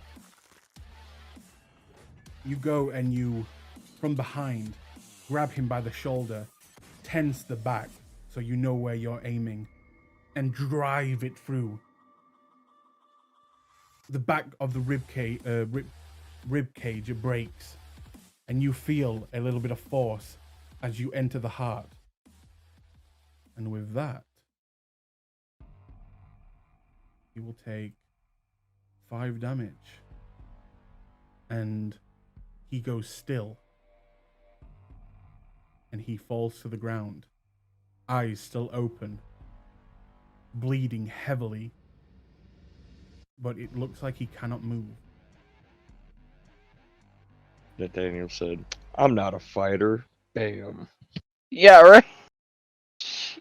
As surprisingly, the quiet Nathaniel takes down this Bruja, this lower generation Bruja, with ease. And how does that make Jess feel? To be outshone. Oh, she don't give a fuck. She's gonna have a feast because it's my turn next. There is no more turns. It is No. technically out of a combat, so you are free, all of you, to do whatever Okay. you want. I'm hungry. And I see that this guy's probably gonna die soon anyway. I'm gonna climb on top of him and Before sink. you do what I think you're about to do, I need to tell I'm you. not Diablery, no. Okay. Just comes enough to. with- That comes with risk. Your literal soul. Just saying. When you do Diablery, you must be ready to say goodbye to your character. No, I'm not committing Diablery. I'm just Okay. taking enough to state to hunger, unless he looks like he's like heavily bleeding out. Well, first things first, make me a wits investigation check.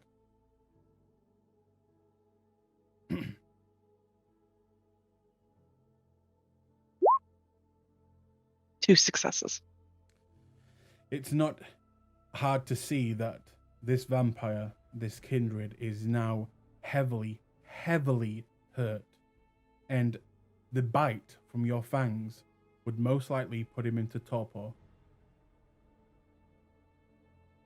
It is up to you what you want to do.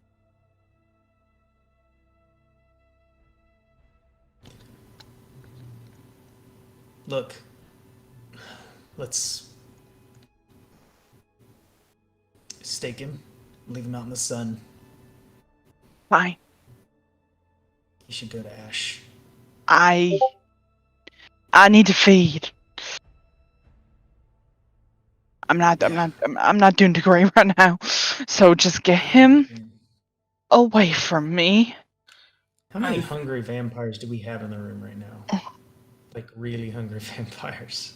Yeah, that I could be feel a like problem. maybe there's something wrong with Nathaniel's token because I saw small Yeah. dice. Yeah, it's wrong. I have 4 hunger. You have 4 hunger. Is anybody else at 4 hunger? I'm at 3. Oh, God. Oh, wait, I see what's wrong with Nathaniel's. There you go. All fixed. Okay, so Nathaniel. I can't see Nathaniel's bar now. Oh, I can't either. yeah, that's what it was. Why is that doing that?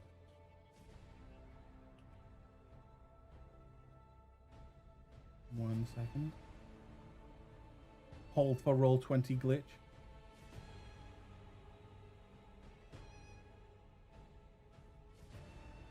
Oh, I know why. Roll 20. You sus. There you go. So, Nathaniel. Let's get freaky. Could you please go on your sheet, and at the very bottom, could you hit the frenzy check? And as he is bleeding, this will be a difficulty of 3.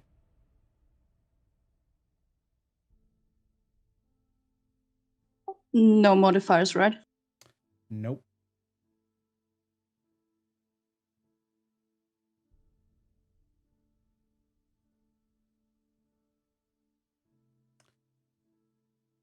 Ooh.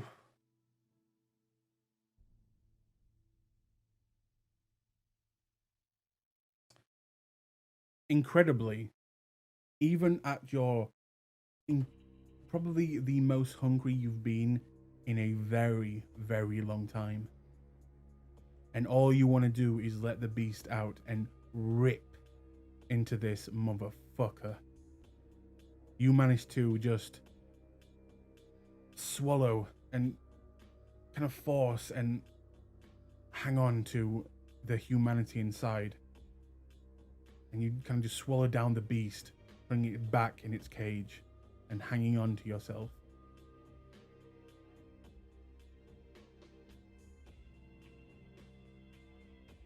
What are you guys doing?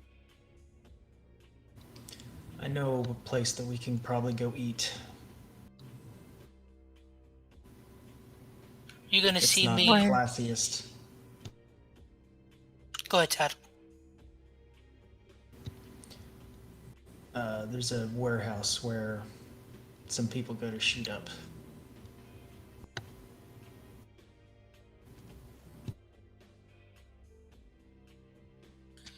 As you said, speaking of shooting up, I'm gonna take one of my crystals from my collar.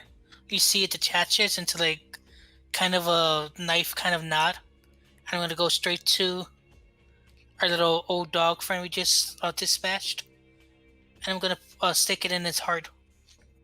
Okay. In that And I case, do the whole shadow thing and everything. okay.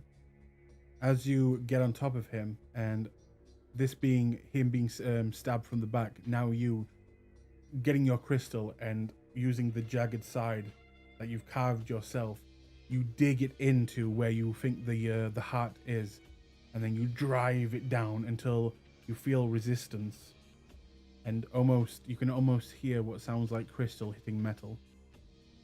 And you watch as this monster, in its truest form, you watch as his veins begin to blacken and the eyes begin to slowly close as redness begins to spread around the whites of his eyes.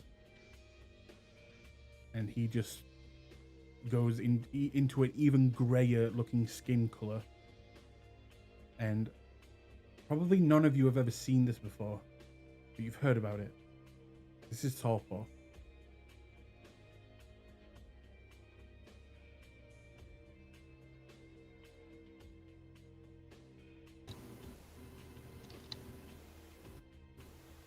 All right, he's not going anywhere.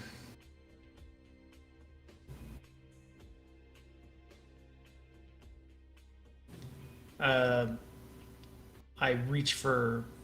No, that's not a good idea. We need to get the blood off of us. Come wash your hands. Just clean up a little bit. We'll come do whatever we need to do here to clean up this mess, but we got to get you guys fed.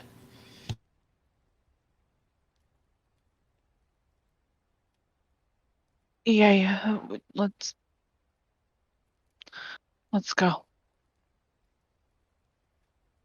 Once you begin to leave the house, do you leave him here? I take those keys.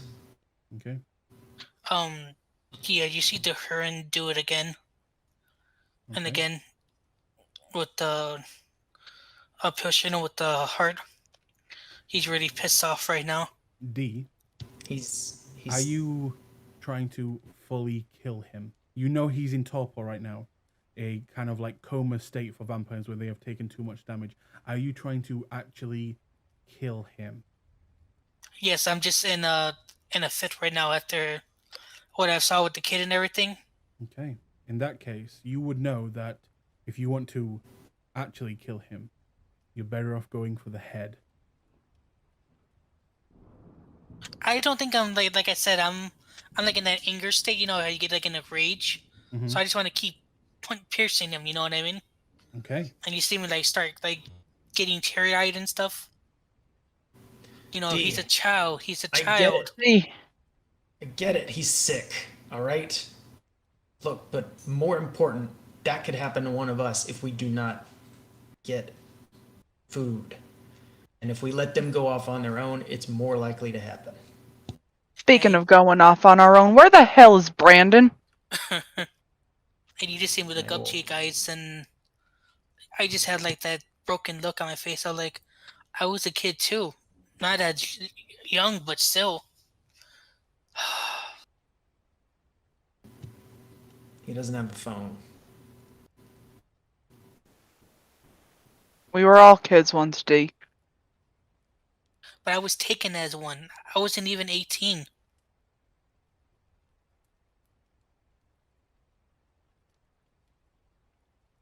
Listen.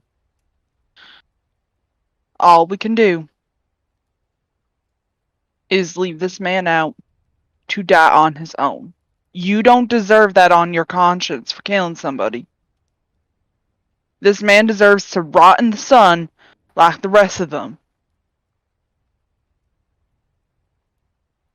Let Yeah, his soul go to the damned wherever the fuck it goes after we die.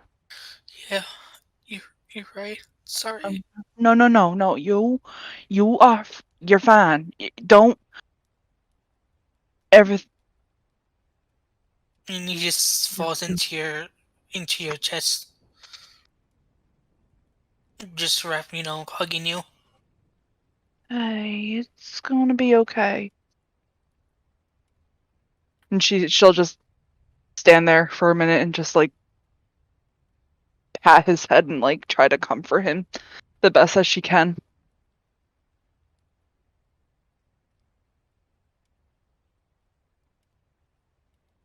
Everything's gonna be alright. Maybe not right now, but I want to collect a some kind of container, maybe from the kitchen. I want to make sure that he has absolutely no blood left in his veins. Okay. So it's not hard Try to not do. to make too big of a mess. And you You go know what? over. Maybe putting him in the bathtub is probably a better idea. Well, in fact, could you make me? Do you have any Lots of dots in bleach. occult? Do you have any dots in occult? Let me see. Nope. Okay. Then yeah, you can take him up to the bathroom if you want and get a container. And while Jessica and Dee are kind of having a moment and, trying to figure out what their next move is, you begin to move the body upstairs and begin to cut into him. And he doesn't have a lot of blood left. And as you kind of drain, you notice that the blood is getting thicker and thicker. And you already know that kindred blood is of a more thicker than humans. But this is getting thicker and thicker until it stops. And you have about one worth in this bowl. Okay. I need somebody stronger than me just to be super, super, super safe. No, probably not. We don't need to. I don't know. Does anybody think we need a stake? Like, I'll say the same character. He's drained. Nathaniel, you can drink some of this if you want, but it's really powerful stuff. I was thinking of just dumping it down the sink. Would probably be for the better. It's his, and here's the thing: on the off chance he comes back, you're gonna be one step bloodbound to him. Nathaniel kind of chuckles at that.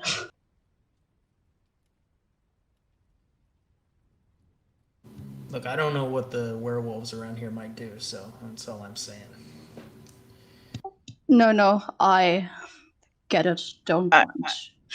actually, I get out of character. Would we know that when when it's not from the source, you don't get bloodbound?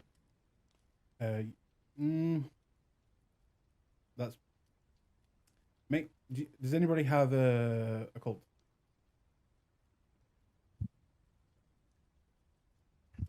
I'm guessing that's a no. I have a question. Yeah. Would I know because, well, Your backstory. yep. Yep. I would say yes. You would know. You would know that drinking this type of way wouldn't bond you to them. I turned back to Todd and you know what? I'll take it. All right, hand it over. Okay. We got to leave him outside somewhere. Somewhere he's not going to get found. At least not before daytime. What time is it? Right now, after you've bled this this guy dry, it's around maybe 3:45 in the morning. Yeah, we may not have time to feed.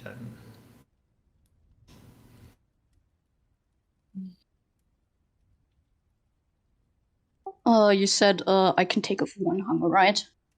Well, do you drink it? Yep. Would this be well, no. As you have drank kindred blood before, it is a thicker, and as you drink it, you can't help. In fact, could you click on your token and go to the top and hit the blood resonance button?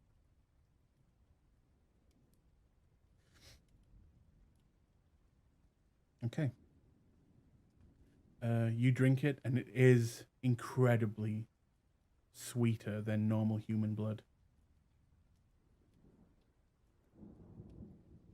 But it doesn't seem to affect you any differently, as you can take one off.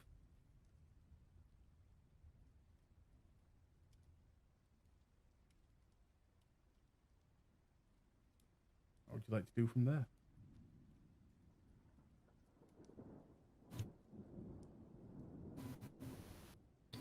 I presume the clothes don't turn to ash or anything like that when the vampire's destroyed by the sunlight. So I would take his clothes off. Find something that I can use as an accelerant, like gasoline, or I don't know if they have petrol or anything. Maybe they might have oil, or maybe even a aerosol can. Mm-hmm. Well, as you begin to take off his clothes, could you please make me a wits investigation? Okay.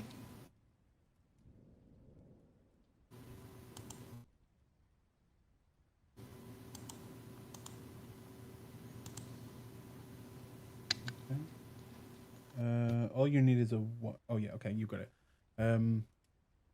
Okay. So, as you begin to strip him, and take off all of his things, you take off one of his rings, and on the inside of the ring, you notice a name, just an engraving on the ring that says Manticore. Does that mean anything to anybody? I'll pass it around. Nope. I mean, if some of you have academics, you know that Manticore is the name of a mythical creature. But that's pretty much it. It's the name of a mythical creature. That's all I know.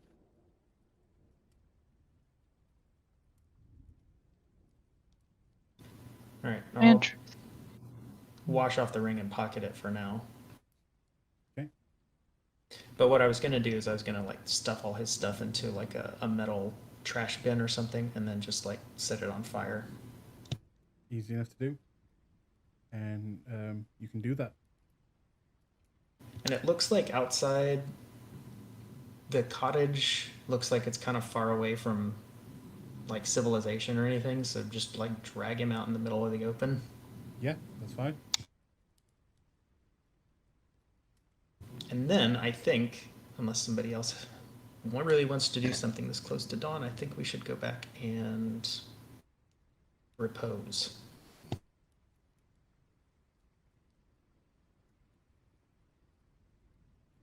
And hope that Brandon's there, even though he's not gonna be. Mm-hmm. Speaking of Brandon, Yeah. just before we end today's session, you drive for what seems like a good amount of time, and eventually you see the van door open. But at this point, your head is kind of covered with what looks to be, well, what is a kind of bag. you hear wildlife and birds singing as you can tell it's getting early. And you're being dragged. And what sounds like grass turns into gravel, and then gravel turns into stone, hard stone. And you hear some shifting of what sounds like stone. And then you go down some stairs. And then more stone sounds. More walking. And eventually you are placed on what seems to be like a rack, holding you up, almost like in a cross position, like you were Jesus Christ or something. And the bag is torn off your head. And you see these people. You see the chief inspector. Oh, that motherfucker's dead if I do survive this. You see this person. You see this person. And you see this person.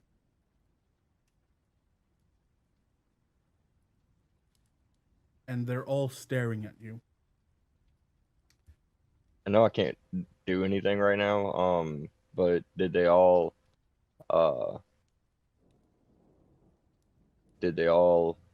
they're all human? Can I like see if they're They breathing? look like they're breathing. They look human. They have. Out of curiosity, Mhm. so you can't physically move or anything while staked, but can you activate unconscious like powers that you can use without having to move? Nope. Okay. You are quite literally, basically in a living coma right now. Okay. And you watch as they all just begin to stare at you. And this gentleman, kind of the more finely dressed, almost like an academic, gets close to you and kind of just touches your skin. All right. Let's do this. We have to be quick. You said there was more with them, right? And the chief inspector will say, yeah, the one at the station said there was a few of them. All right, we have to do this. We have to do this now. All right, who first? This lady will step up. Can I do it? Can it be me? Of course you can. He will go over and pick up an item, a similar item that you saw in the house, what looked to be what you can guess as a blowing device to blow off dust, dirt, things like that. Except this one has been modified, it looks like, to two very long prongs. Almost I'm like assuming it matches the neck wounds. It looks very familiar. Oh, And here we fucking go. he will go over to you and look you in the eye again and just smile. This is it. This is it. And he will grab her. And in a second, what surprises you, he begins to furiously stab her over and over and over again. And she screams at first, while the other two just watch. And then he turns to you. And he stabs you, this time in the chest. And you watch as the three men grab her and pull her face up to your chest. And they force her to drink. Bitch, did I just become a fucking rape daddy? And they will drop her lifeless body to the ground. And he will turn to the other man and say, okay, you're next. And that's where we will end tonight's session. This is like rape, but not like sexual.